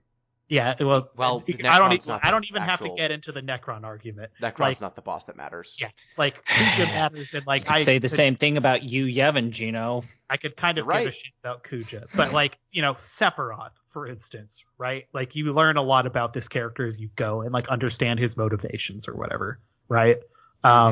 X-Death, it's flimsy, however, he is like some sort of bitter fucking tree wizard, right? He is a tree wizard. Like I feel like you could almost say more about X-Death than Kefka, in some sense. Well, yeah, you're going out on a limb, but I think if there's one thing that wants revenge. Sure, if there's one thing in Kefka's defense, it is that, again, and I feel like we've mentioned this, Ted Woolsey added a lot to Kefka as a character that maybe was not representative in the original version of Kefka, and his snide smugness. Though. Yeah, sure, but then if it breaks the other way, then why is this version, like Ted Woolsey's version of Kefka, the version that now Square Enix continues to bank on whenever they bring the character back for whatever multimedia property they're working on? Right, they were like, oh, thank God they gave him something to do. So my thing with Kefka is that he is much more he's a cautionary tale, not a character. Like the whole point of Kefka is that Emperor Gestal made this super soldier, this insane super soldier, and thought, okay, I'm gonna keep this guy at my heel, and he is my attack dog. And then, wouldn't you know it, he got bit by his own creation. Yeah. He is there as a like cautionary tale of, here's this person that I consider a necessary means to an end of power. What happens if the person who's a means decides that they have their own goals? I guess in that sense, it's the Sephiroth arc, basically, I guess. The Sephiroth or the Brawny arc in 9? Braun does the same thing with Kuja, except the mask goes off sooner. Yeah. And it's clear from the beginning that Kuja's up to no good. But yeah, Kefka's, Shinra thought we're going to keep Sephiroth around because we want this superpowered soldier to, get us to the promised land. Oh, wait, he's not going to be used, it turns out. And Kefka's the same thing, except I think, he's got the Sephiroth, he's got a little bit of the Kuja vibes, but he doesn't have the interiority that those characters have, in addition to their role as like careful what you'll reduce yourself to in the pursuit of power. And that's kind of a shame, but I think Kefka, because he doesn't have that stuff, he gets to be this raw distillation of that ambition and that horror that the other characters, Like, when you know that they have backstory and have internal thoughts, and you know what they are, well defined, your own imagination can't fill it in as much. Yeah. And like this game credit is for Kabuki Kefka. Theater.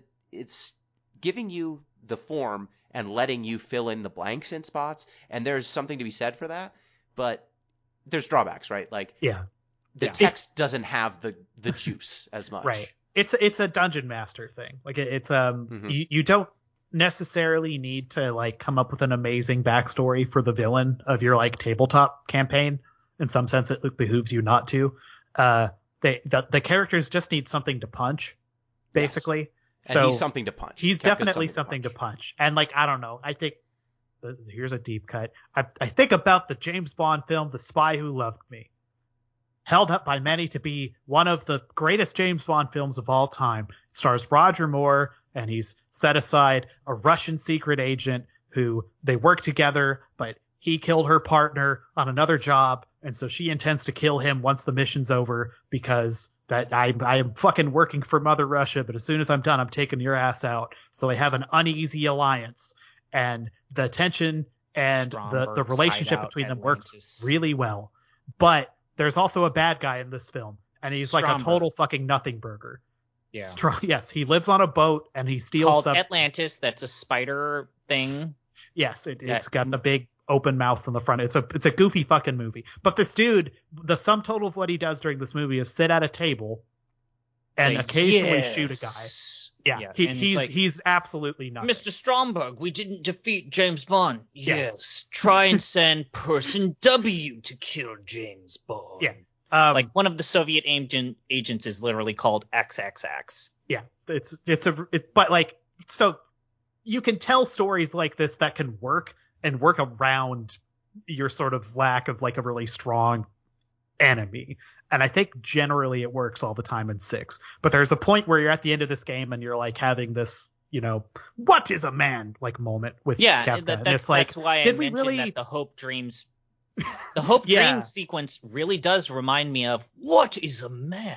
Yeah. Or I don't know. It's like the end of Red Dead Redemption, right? Where you meet Dutch and it's just like you talking to a man about like broad fucking American founding principle shit before you throw him off a cliff or whatever. The one thing that it's like this may be a little too late, Yeah, but I think the one thing that was kind of missing is like, I guess they do a little bit of it here, but like Kefka just taunting you.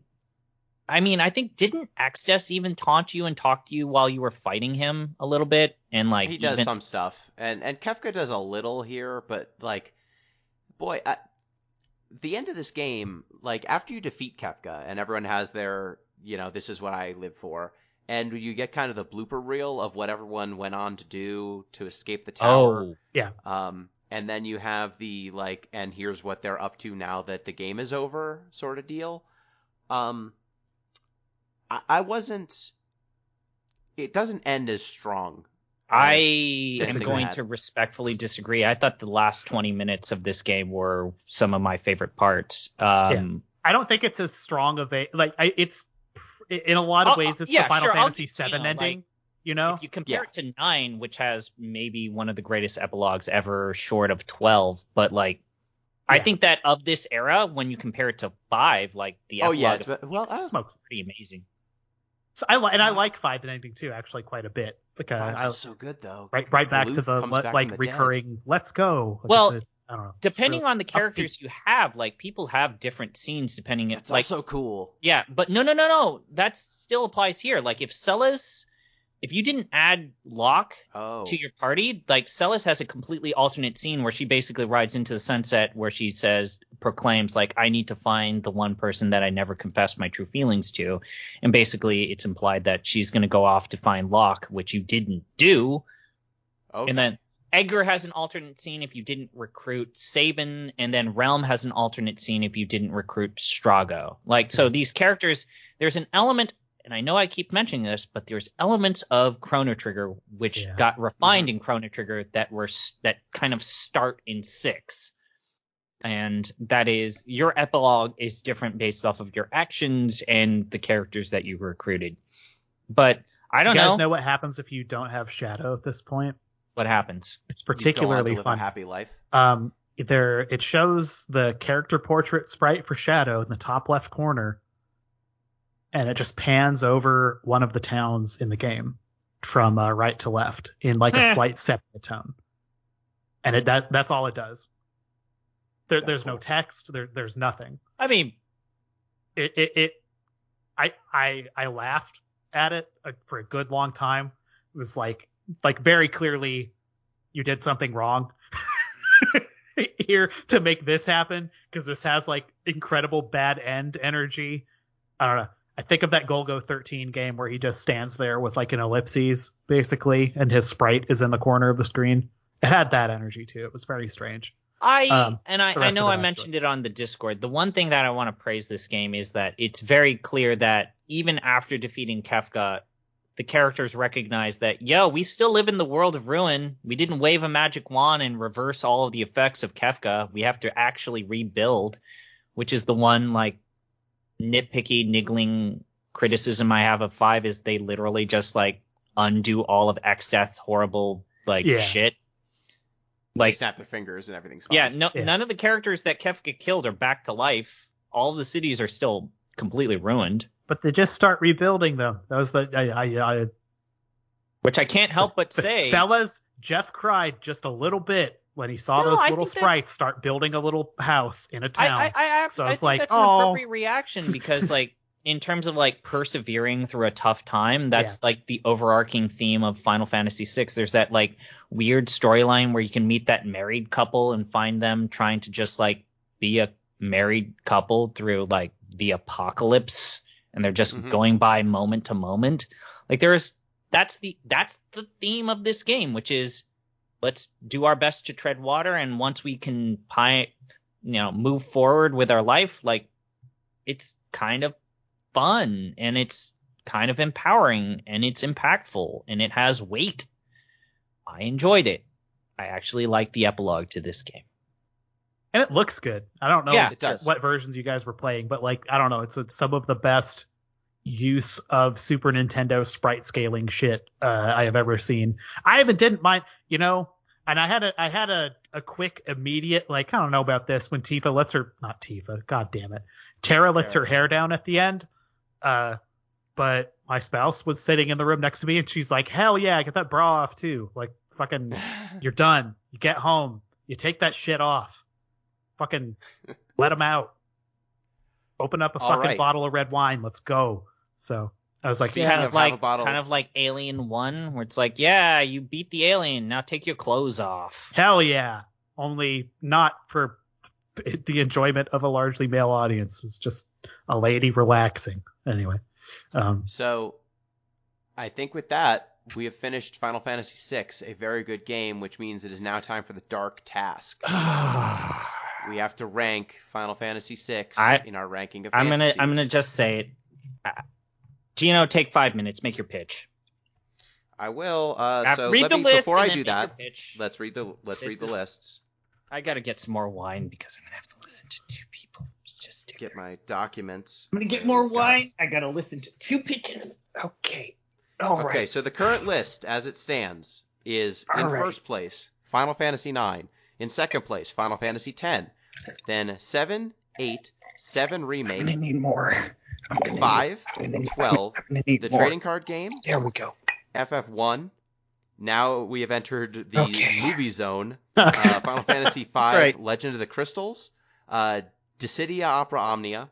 10-2, 13-2, Advent Children, The Spirits Within, Kingsglaive, Final Fantasy 15, Mobius Final Fantasy, A King's Tale, Final Fantasy 15, Last Order, Final Fantasy 7, now we're in the TV zone. Last Order, Final Fantasy 7, Dad of Light, and then Dad of Light, Final Fantasy 10-2, Last Mission, and then the bad part, Final Fantasy 2, Final Fantasy 11, and Did Final we ever Fantasy draw 13. that line, Gino, where like you can go ahead and put Last Mission in the bad zone?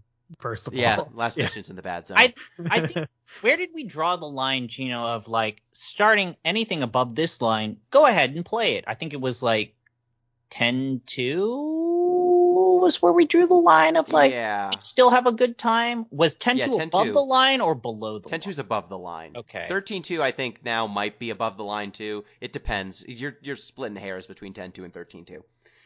All right, so I think I vote we start at the top because I think it's 6 or 9 at the top. All right. I don't see, unless we see 6 going below 10, which I don't really. I wouldn't agree with that. All right. So. All right. All right, so let me get my document. Pitch. Here's my document. document. You have a document? I have a document. God bless you, Gino. I do not have a document. You do not have a document? Let me very clear. For the people who are on... How long is it? How long is it? How long? It's one page. Oh. It is one page. I kept it succinct. Let me turn on my document for those who are in the who are watching live. FF2 is banned? No, FF2 is not banned. We just ranked it low. Yeah, FF2 is just bad. Did any of you play the Pixel remaster? Do you have confirmation if that game fixed all of the weird glitches so you have to play that game straight? That sounds like the worst way to play 2. No idea. I will say this. The Pixel remaster for 6 looks really good. It does. It looks like it'll be a drastic improvement, kind of like the way the Moguri mod turned 9. Oh, Jesus Christ. So here it's Jeff, single spaced. It's one page single spaced. You need to log into the Twitch for this. Way ahead of you, buddy. It's one page single spaced. Argument 1. More is more. Final Fantasy IX has the benefit of pushing a more capable console to its limits. It has better music and environments and environmental variety because the PS1 was just capable of more than the SNES. The soundtrack of 9 has more iconic songs. The game has more iconic locations than 6. Not every dungeon needs to look like a cave because in 9 they could do pre-rendered backgrounds. More of the songs got to have more instruments, which makes some of them more varied, which is why when it comes time for your big concerts of Final Fantasy music, you get Terra's music, you get Dancing Mad, you might get one other theme in 6, but 9 has 4 or 5 songs that are routinely played in those big concerts. I'm gonna stop you right there because I've been to one of those concerts and that is not true. Well, it depends on which one you go to. It depends on which one. Okay. So in other words, I feel like some of these points, Gino, you have to agree that this is your own objective perspective, especially as someone. You guys complain about how bad the SNES sound chip is, and it's not like the PS1 sound chip is great, but it's capable of more. Hey, you're talking to two people who have a podcast series that was originally started to play CRPGs, but we've done nothing but play PS1, PS2 JRPGs. Yes. And it turns out PS1 sound chip is really good. Yeah. So, 2, a living world. So the locations of Final Fantasy IX change over the course of the game in a way that 6 does not match, though it does attempt similar things. So towns in 6, like South Figaro, it has an arc. You get there, it's normal, someone betrays South Figaro, it gets taken over by the Empire, you liberate South Figaro, and then the World of Ruin happens. So every town has at least one arc where, town is normal, World of Ruin happens, and now it's bad. But the events of things like Alexandria and Limblum or Dali in 9 just go through many more phases. Like you see Alexandria at the start where it's not at war. Then you come back, you see them high on their own supply, kind of raiding neighboring countries and not just being completely oblivious to what they're doing to the still requiring you to go back to locations to check it out, but I see what you're saying. But it sends you back there. The only one where you need to go out of your way to see this stuff is Dali. You can miss that. The Summoner's Village with learning about Garnet stuff, and then can we pause these entire proceedings briefly? Is this Office 2007? Yes, it is. What are you doing? How are you not using I haven't heard that name in a long time. How are you not using Google Docs like the rest of us civilized? Well, I got a student when I went to college. My parents got me a copy of Office 2007. Yeah, I deeply admire the moxie here. That's good shit. I was like, this isn't Libra. He once, in order to crush my soul, he had a PowerPoint presentation using PowerPoint 2007. Hell yeah!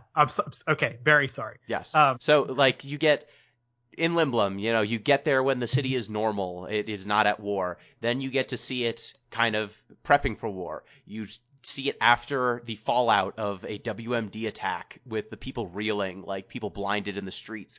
You come back later, and the folks who have escaped from Slyra have now taken up residence there. So you can see the diaspora of a nation that's been wiped off the map, coming to this kind of New York-esque city or London-esque city. You see like entire sections of those towns destroyed and inoperable over time. And then you see them rebuild too. Like before the end of the game, before the final cutscene, you see these places rebuilding, and you see these characters, like entire arcs for multiple characters at the main towns of the game. The combat stays diversified. So in 6, the combat system starts with each character feeling very unique, but the gameplay identities break down in the second half of the game as the Esper system comes online. By the end of the game, many of the characters play the same because they can all learn the same magic or exploit similar artifact-based strategies. So the moves that made the cast unique in Hour 1 are largely in the dustbin by Hour 20, with the exception of a handful of characters. In contrast, 9 enforces its character roles for the entire runtime. You cannot make Vivi a white mage. You cannot make Garnet a black. Can you mage, at least no matter what you recognize do. that this is a stylistic choice and Yeah. different strokes? It's for an different argument. folks? It's preference. Okay. I'm making an No argument. I think that I feel it like is there's cool. something to be said about, yes, you're right, but also like this franchise not knowing whether or not it wants strict character arcs, character build paths versus tabula rasa. This has been a recurring problem of the identity of this franchise since the dawn of time, because So the thing that I think 9 does well that other games that enforce the rigid job system do poorly is that it gives the characters, even though they obey their jobs, it gives them multiple things to do inside of that job instead of making them, okay, this character's pure DPS and that's all they can do. Like Vivi's the only character who's like pure DPS, but like Amarant, he's a damage dealer, he's a monk, kind of a samurai, but he's also got chakra, he's got revive, he's got debuffs that remove elemental it inflicts elemental weaknesses on characters. So like he's got support roles. Zidane has sacrifice where he can kill himself to heal everyone else. Soul Blade, which does debuffs. Freya has Reese's Wind, which is a healing ability. White Draw that heals MP. Steiner has the break ability, so he can debuff opposing characters. So basically every character, and Garnet and Ico are both white mages that also do summons that can do damage. So the characters in 9, they are just really well-rounded. Like, even though they are archetypes, they get to have multiple identities in combat, which I personally really enjoy. The ATE system, I know that is something that's also a little controversial, but the ATE system allows 9 to keep the player looped in on what other cast members are doing while they're in control of someone else. So this allowed the world of 9 to feel more cohesive, as no one feels like they're just kind of sitting around waiting for the main characters to act on them. You can see what Blank is up to when the main cast is someplace else, because Blank is a side character that you may or may not care about, but you know what? He has an arc. You can see what Quina's up to when the other cast members are, doing main character sort of things. You can see Quina trying to eat a mushroom or soak up sand. You can see the backstories of characters, and it's all opt-in, which is cool because it gives you all this story stuff for people who care about seeing that richer world. And then the plot in 9 is centered around three-dimensional characters and not archetypes. Like, the characters of 9 fit into the founding jobs of the Final Fantasy series, but they have personalities beyond just what their job is. Except maybe Quina. Quina's kind of, weird. and Amarant. Amarant's got an arc. He's got, he fought Zidane You mean early his on. arc is that he sucks? Well, he sucks, but he fought Zidane. He's like, what the fuck? Zidane pins a crime on him, and then he gets racially profiled by some guards, and then he's basically vows revenge on Zidane. That's his arc. It's not like outstanding. Then he eventually learns to love. But Steiner has more stuff going on. He starts out, doctrinaire, believes that his queen must be the person who, she must be right because she is his queen. He eventually becomes to question, his lot in life and his place within the world that he's in. Zidane starts out as the Lothario type, eventually becomes kind of the soul of the main party. He's caring about everyone else. He's holding everyone together. Vivi starts out really, naive, eventually grows into this strong leader character. You got all these different, all these different character arcs of these characters that are not one story beat. Like, it's hard for me to summarize all of them because they have multiple arcs to them. They get multiple chances to show themselves, to grow. I can tell you all of Locke's story in like a sentence. He's a member of the Returners, his girlfriend's in his basement, and he wants to bring her back to life, and he likes Celis. That's it. Like, there's not more of a growth that we're not seeing. There's not like some additional dialogue that gives him more depth. Like, that's who he is. Edgar, he's the king of a country. He's a member of the Returners. He hits on women, and he's kind of reliable as a leader. There you go. There are more characters. They are shallower. Gao is a monster man. His dad, you can find him. That's it. And so that's, I think, having deeper characters is a solid thing. And 6, the Vivi of it all. Vivi's the best character in the entire series. Like, he gets the best depth. He has amazing character development. He's the soul of that entire game. And there's not a single character in 6 that compares. And that's my argument. So I think 9 is the better game. That is my argument for it. Jeff, I cede the floor. Ladies and gentlemen of the jury, clearly the opposing party is prepared a very sophisticated argument of sorts, using all sorts of flowery language in order to compel you to his particular persuasion regarding the Final Fantasy breaking order. Now, I'm a humble man. I grew up in a log cabin. No, I'm not going to. I'm not going to do this. You're not going to foghorn leghorn this? No, but it would actually be funnier if I did. I've been using some Elmer Fudd voices recently at really inopportune moments. It's a way to make people in my life really happy. Sexy Elmer Fudd, not a good flavor. Elmer Fudd had children. Clearly, he had descendants. I've looked up his fan wiki page. My cat's being annoyed. Final Fantasy IX. It's a good game. Okay, I've been hot and cold on it. I've fucking own up to that. That's fine. So, hey, it's got some hoary fucking wrinkly problems. Some of that is just. Can you explain what that means? Sure. We're in. If I've got to be in a dog fight here, I guess, then let's get my dog out. My dog is a 7-pound cat. Turns out that Yuji Horii might be more important than anyone who's worked on the Final Fantasy franchise. I mean, I don't even need to dig that deep, right? Like, oh, Horii, H-O-R-I. I thought W-H-O-R-E-Y. I mean, that was the one I was going for, but yeah. Okay. We've talked about this on the Off the Deep End, but I feel like it's time for us to recognize that we have to, Yuji Horii was making design decisions in Dragon Quest that informed Final Fantasy games. Yuji Horii? Put him to bed. We don't need him for this. It's okay. Yeah, go ahead. Go ahead, Zeph. You have the floor. Okay, so all right. I will own that the fact that you can walk into a town in hour 1 of this game and then walk into a town in hour 30 of this game and literally a blown up shitbox version of the world, and the meaningful difference is some of the buildings are kind of on fire a little bit versus what they pulled off in Final Fantasy IX. Very impressive.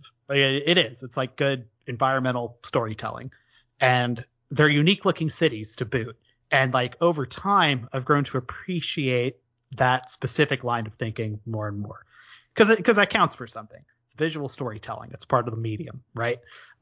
You can pull that off specifically when you're dealing with about 3 gigabytes of storage across 4 CDs versus 40 megabytes on a cartridge, which is what they were working with, which gets to the technological confine part of this argument that I think is pretty germane.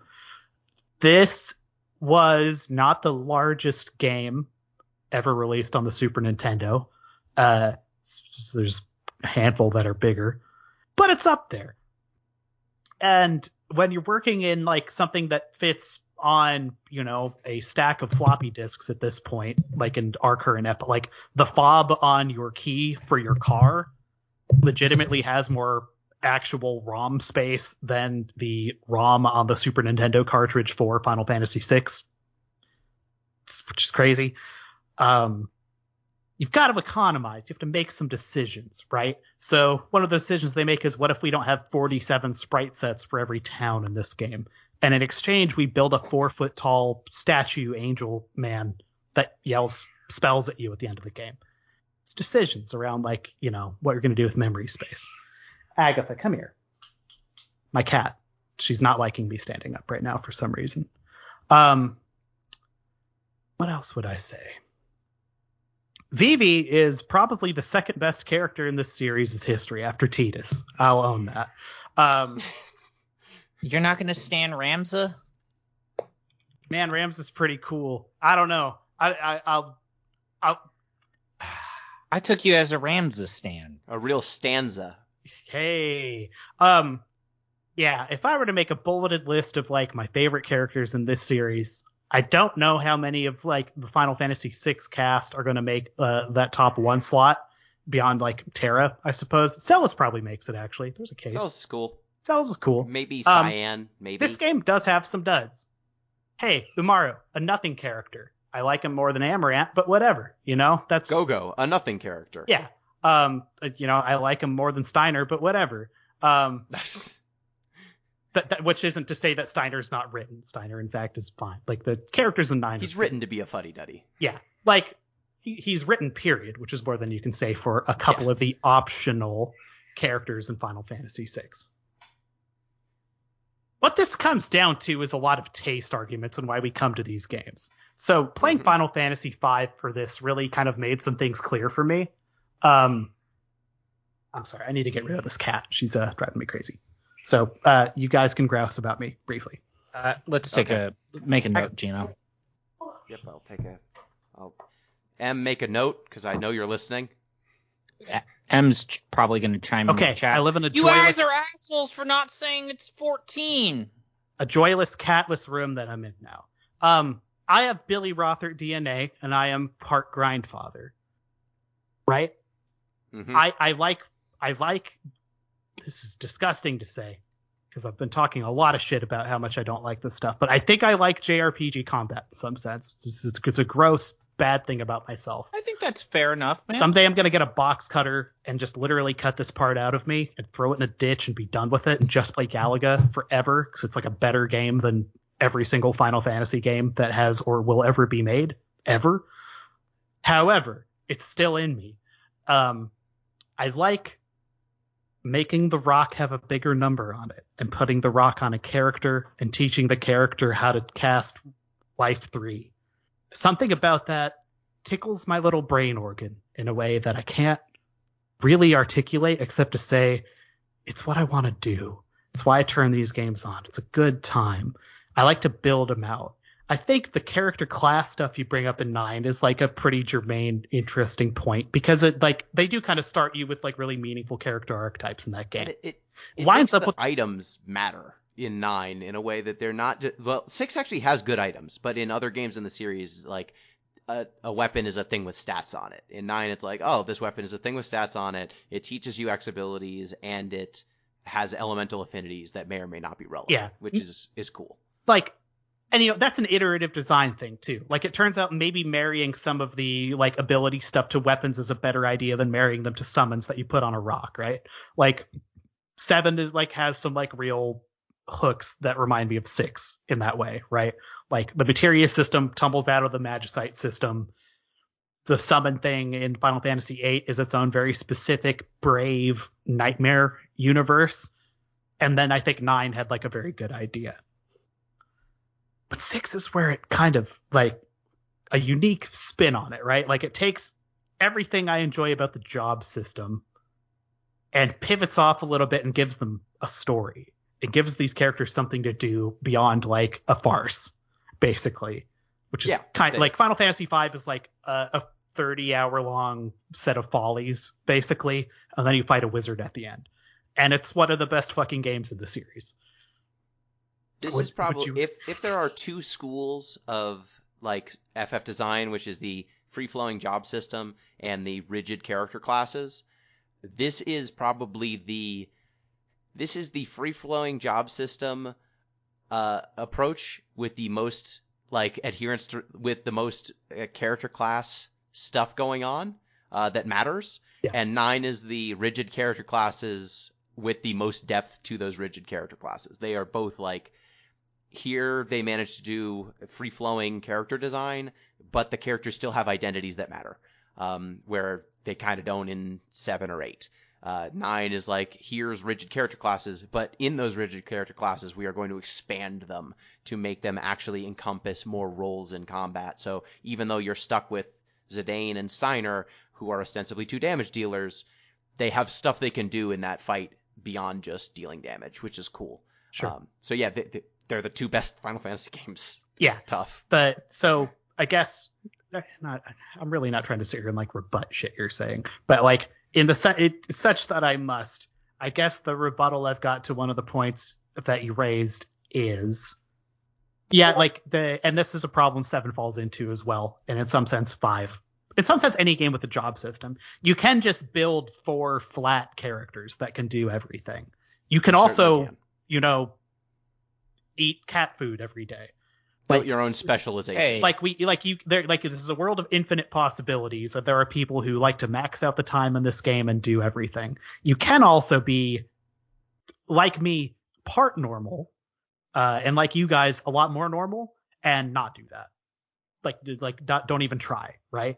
Like, I did not go too deep into the shit. I really enjoyed playing this game and did engage in some grinding behavior.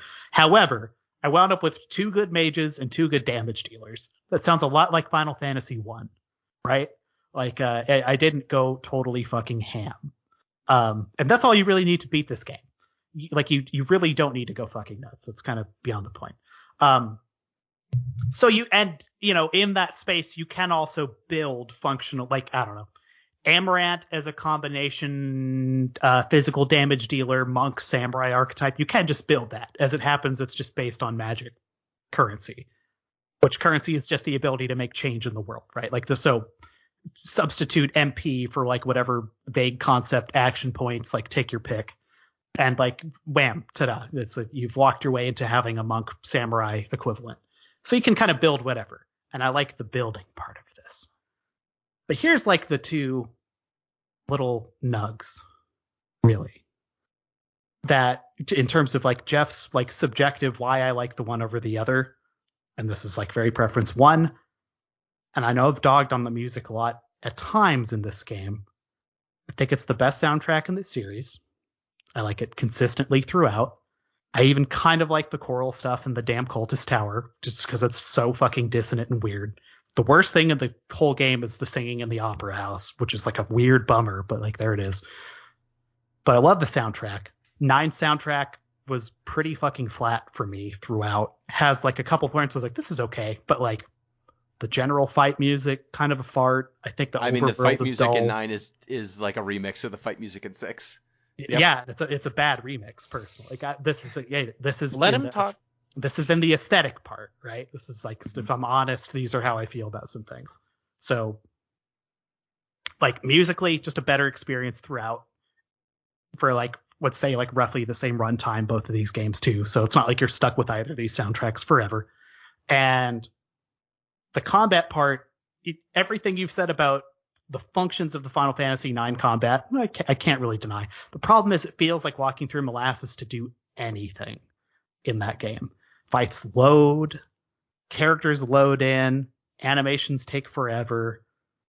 Then there's a brief little fugue at the end. Then you transition back to the world, and then you wipe into a combat, and everything just takes for fucking ever. Versus cartridge loading, snap, let's go, the fight's over, go, snap, let's go, hit, attack, fight the attack, go. The pace is better.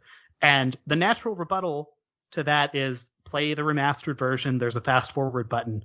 Well, let me tell you, folks, I did. And I use that fast forward button 100% of the time. And it solves the problem 25% of the way. It's still way too fucking slow.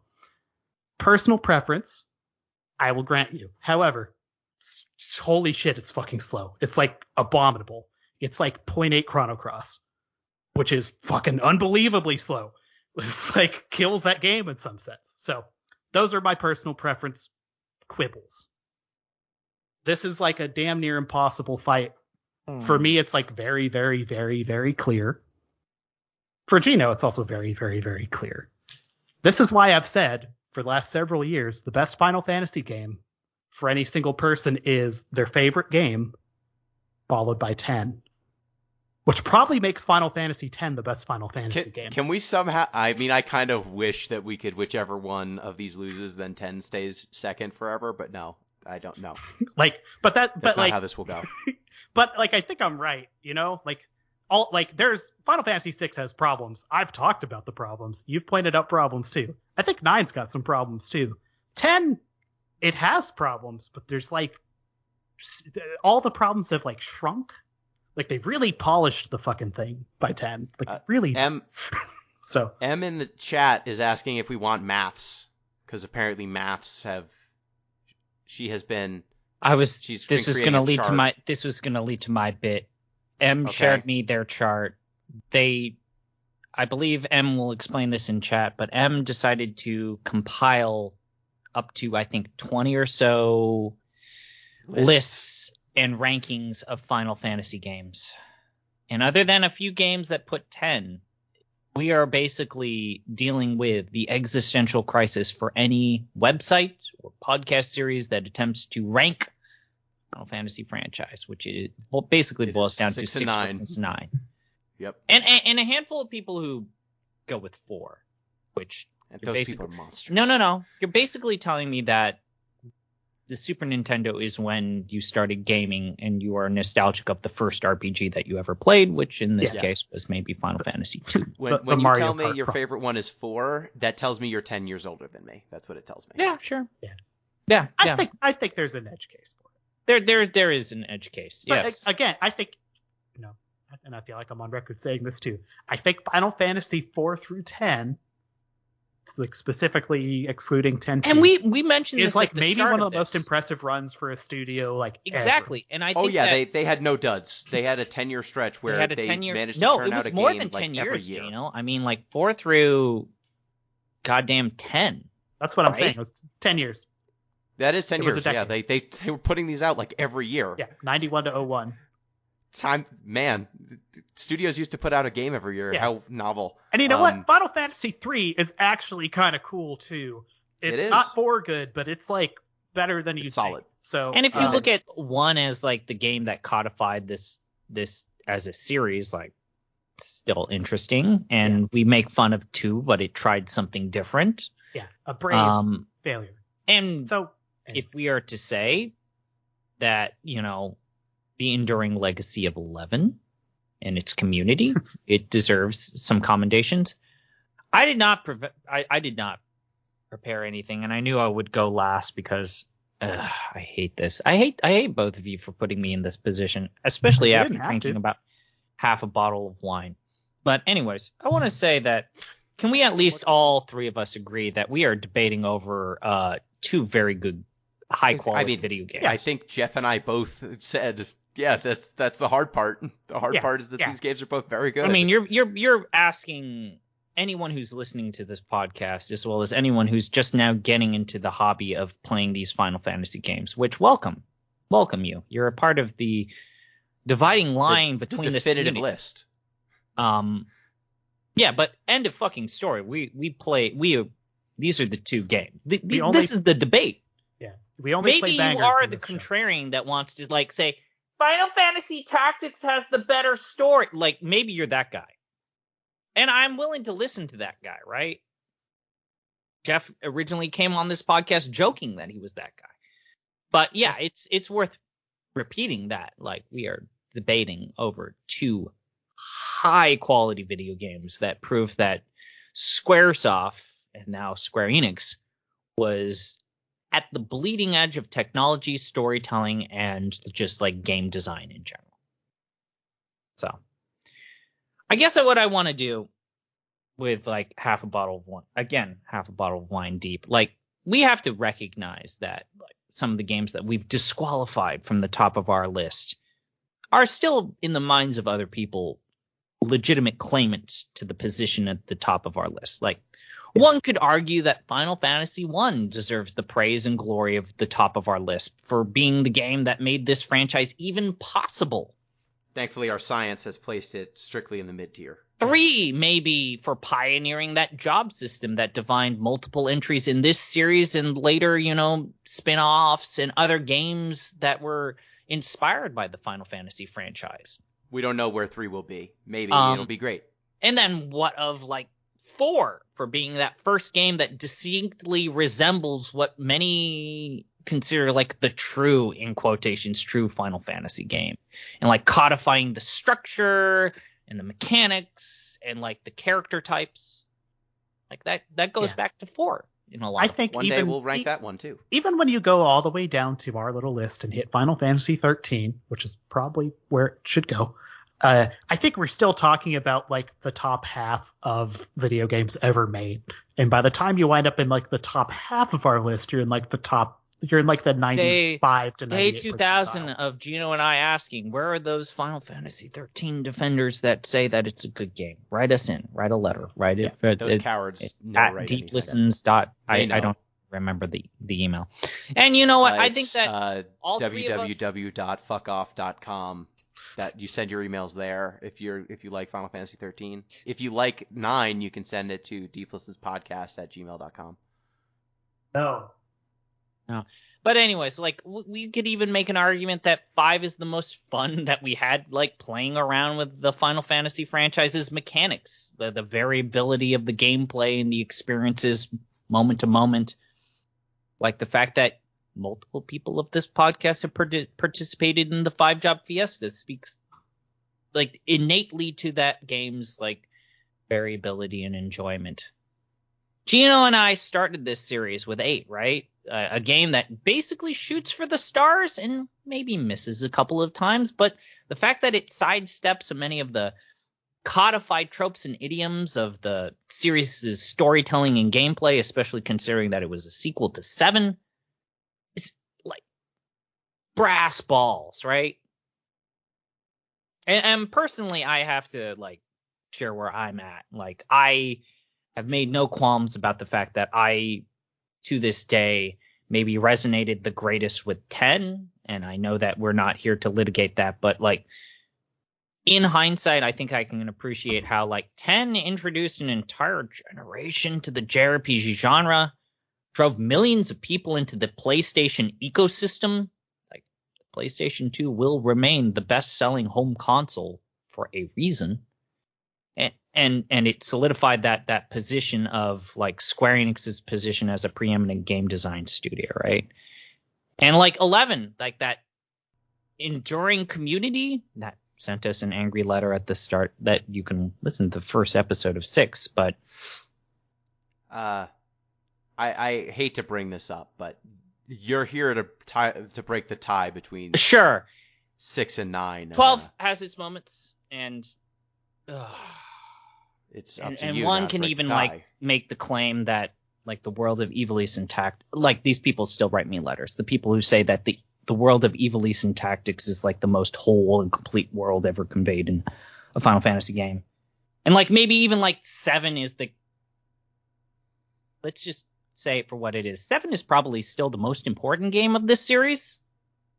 It is the most important, impactful game in this franchise.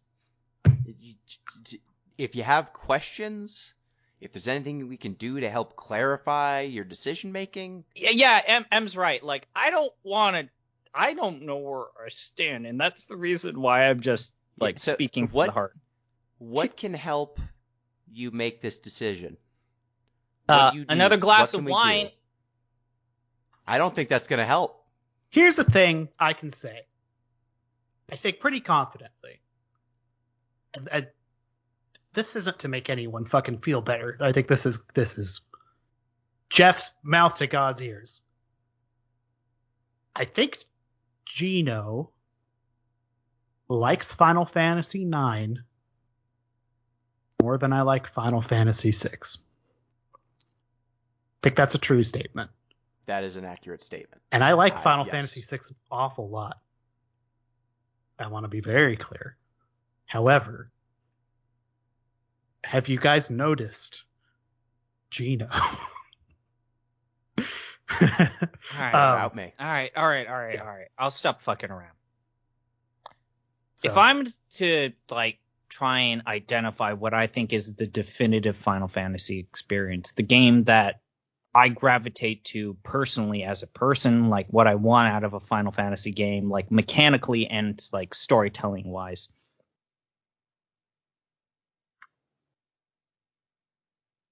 My heart and my brain, I got to go with 6. I'm sorry.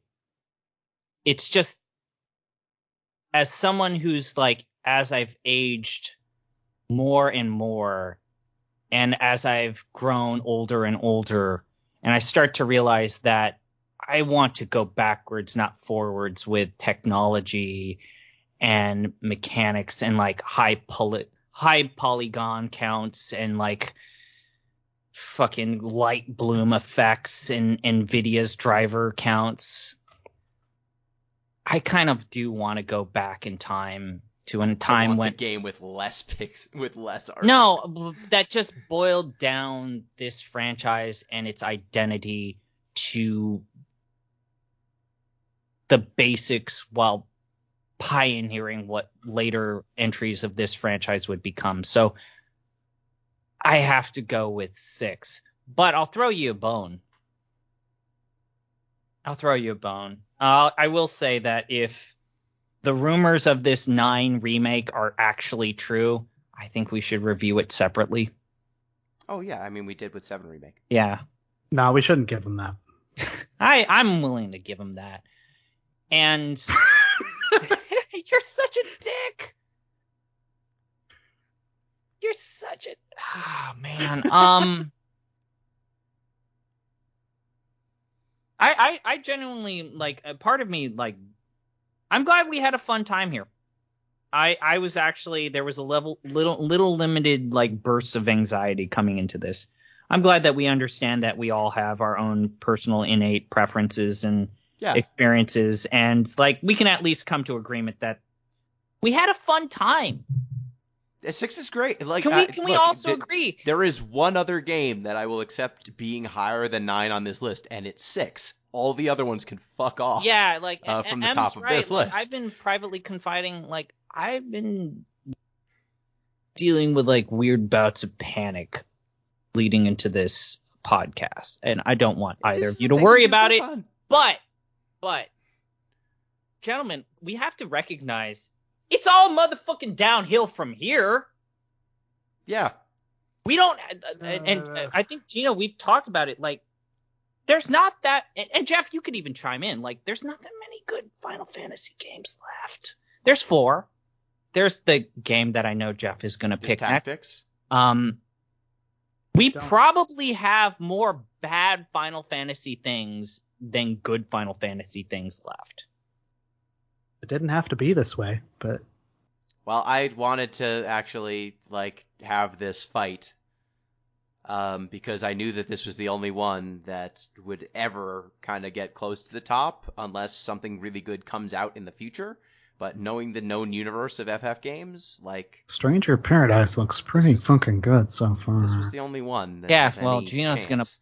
come back to us about Strangers of Paradise because he's got some ideas. And Sure, M is gonna tell us all about Final Fantasy 14 and how we need to play it soon. if only 400 hours later, I'll know how great Final Fantasy 14 is. I said my piece on why I think 9 is the superior game. I acknowledge also that I had to do a lot of convincing to get 9 to the top in the first place, because ZP just does not like that. He didn't like playing 9, and so there was not Which is part of the reason why I think that I know this is like going off like the script. act of playing it. No. But like why I actually hope that this rumor of a 9 remake, which later and later it seems like it might actually be true. Like, yo, if they fix that shit, yeah. But like the fact that both of you do not like the slightly slower loading times, despite the systems being fucking identical otherwise, or largely identical in how you play them. Legitimate thing to say. Yeah, I guess Saying it's a subjective critique. I own my shit. The load times are just like slightly snappier and the animations are slightly shorter, and that's the difference. Sure, if that's the difference. I find that, man, it does bum me out a little bit that, like, you know, the world building, I think, in 9 is just a lot better. And 6 has a trick. It does its neat trick, and, you know. I mean, this goes back to a thing that the longer I think about this, the more it's true. I really love these games, and I would trade every single one of them for like 3 minutes on a Space Harrier cabinet. Like these things have got to fucking move. Like I would literally have Final Fantasy not exist to get Planet Harriers ported to the United States, I think, at this point in my life. I think I like action. So there was not going to be an argument for Jeff, and I think ZP also at the same time, similarly. In this specific panel of 3 people, I didn't think that there was any world where I was going to convince either of you. So yeah. I, you know, gave it my best shot. I knew that the deck was basically rigged the whole time. Yeah.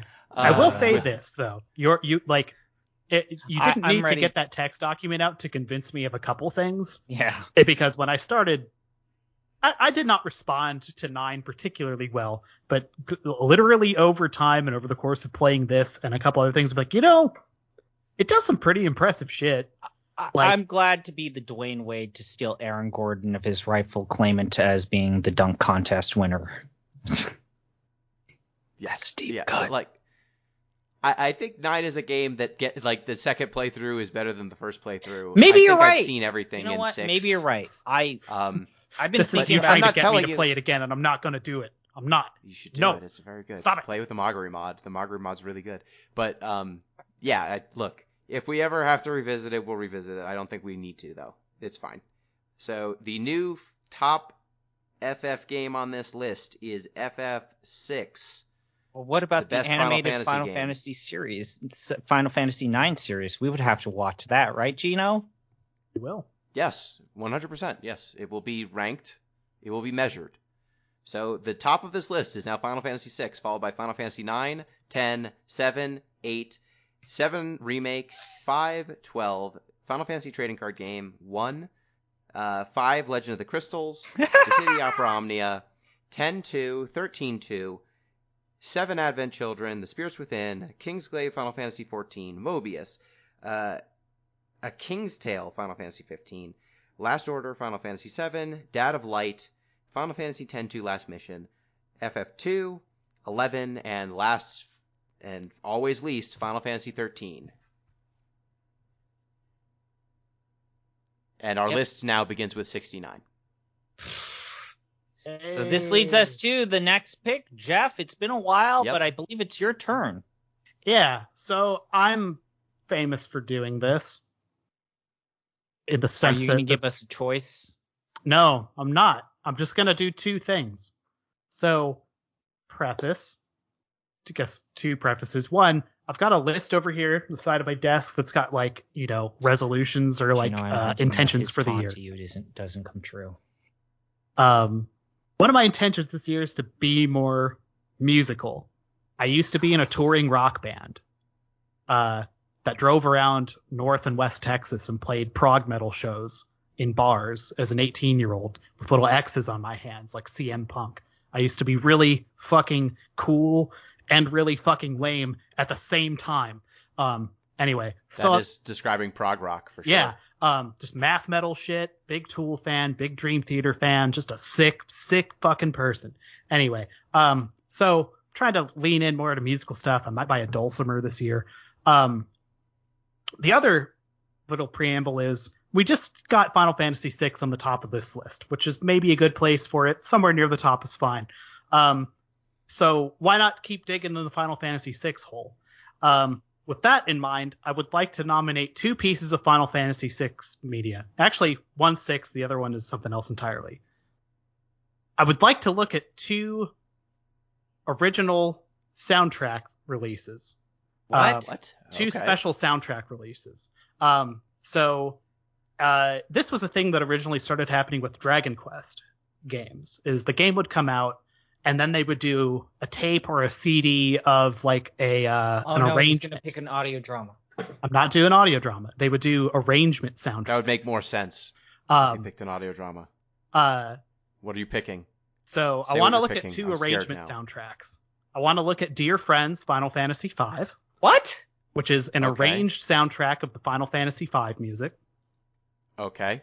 And then I would like to look at Final Fantasy VI Special Tracks, is the official name of it as far as I can tell, which is a 6-track arrangement compilation CD that got released around the time Final Fantasy VI did.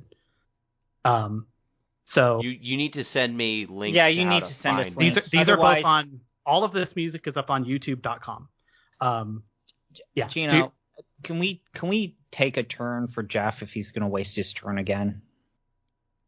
We can just take his turn right now. Let's democracy. Here's What, the do you wanna pick? nice thing. This is not going to Okay. take very long. We can probably come back and do an episode on this in like a week if you want it. Well, Do you we want a could. legit pick or like? No, Okay. these are my picks. I want to talk about them. This doesn't have to be because here's the thing. I knew this was going to be a 2.5 hour long fucking saga because someone's going to come with a goddamn slide deck. So what if we had one of these episodes that wasn't 3 years long? What if it was like a nice punchy hour where it's just like, yeah, I don't know about this. This is nice. And spoilers, I can keep doing this too because there's at least one more that I want to do. Gino, does So, this mean that the- Jeff is gonna lord over us about Mystic No, Quest the- again? The thing that worries me about this is if we open up OST like remixes. There's like So weird here's- audio here- dramas. Here's There's no the end. thing. Here's the thing.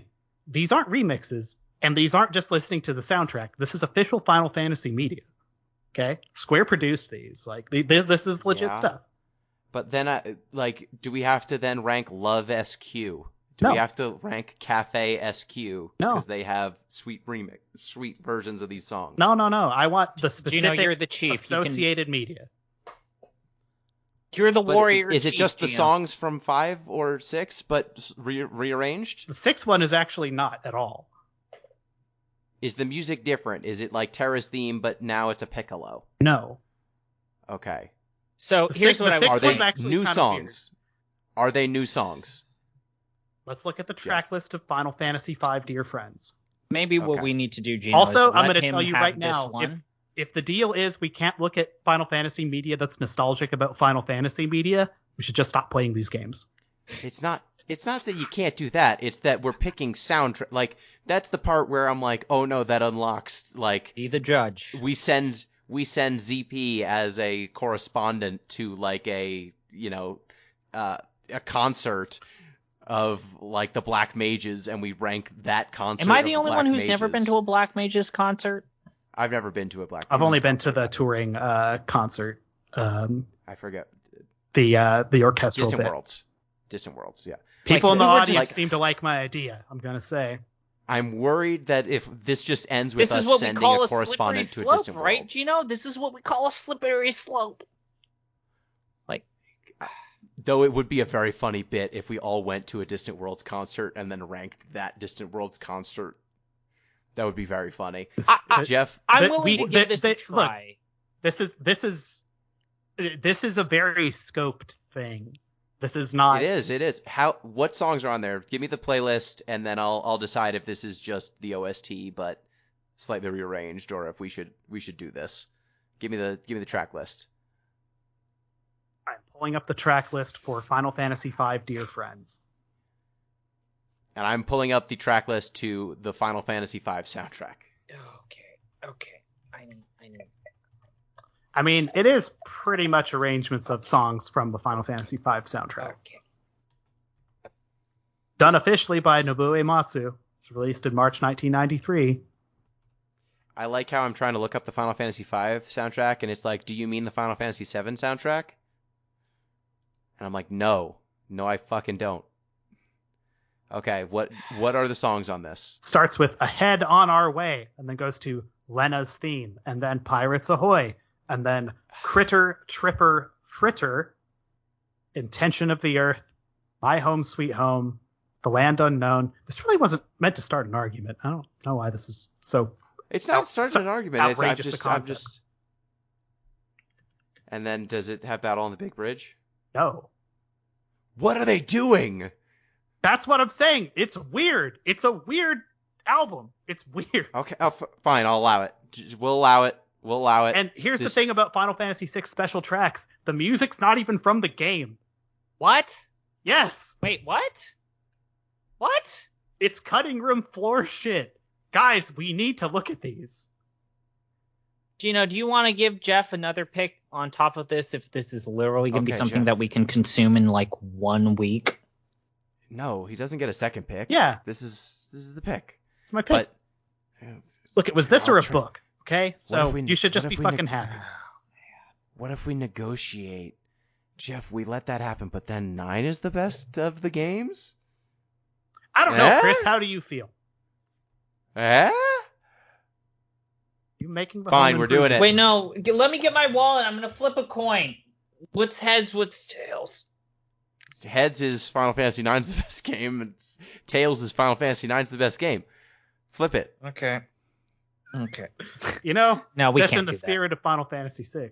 We can't. Well, The yeah, best you're right. character Sets Coin are flip. flipping the coin. No you know? coins. Yeah. Emma's yelling at me right now, saying no coins. That's fine. It's fine. I- We're done. I So don't know if Gino agrees with me, but Jeff, I feel like you wasted your pick. That's I'm fine. willing to do Good. this, but Look. is Here- it a weird? Is it I a will, weird? I will tell you right now, this is a chance for us to put something that's called Final Fantasy VI kind of low on this list, okay? So It is. consider this a ball. Well, I mean, when we play 4, we have to play the after years immediately after, right? I mean, and then when we here's my and then when we secret. watch We're going to the- do this for 4 as well when we're done playing 4. So that's another secret I'm going to tell you right now. So just get ready. wait until we watch the 9 TV show. It's a motherfucking coming Final out. Fantasy IV Celtic Moon up here. Okay, so that we're done. Jeff, you put the link in the Discord to these, or give me a link so I can let people know how to find these weird things when we post I am this selling podcast. the ganja legally. I am out here wilding. I am nominating OSTs for this fucking show. It's Yep. rules. And thank you, ZP.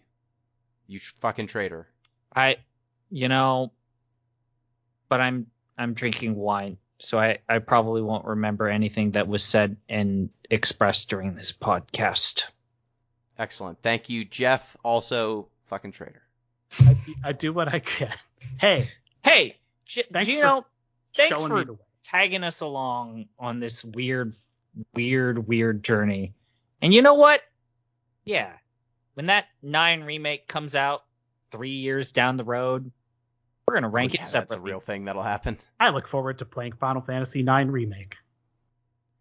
And thank you, listeners. Reminder, you can get in touch with the show at DeepListensPod on Twitter, deeplistens.libsyn.com. We have our comment sections, and deeplistenspodcast at gmail.com. You can also support the show on Patreon at patreon.com/deeplistens. Get in there. Let people know your feelings on how this all went. And Send next us time letters we're in terms listening of to what two you think is soundtracks. the best Final Fantasy game, please. And until next time, peace.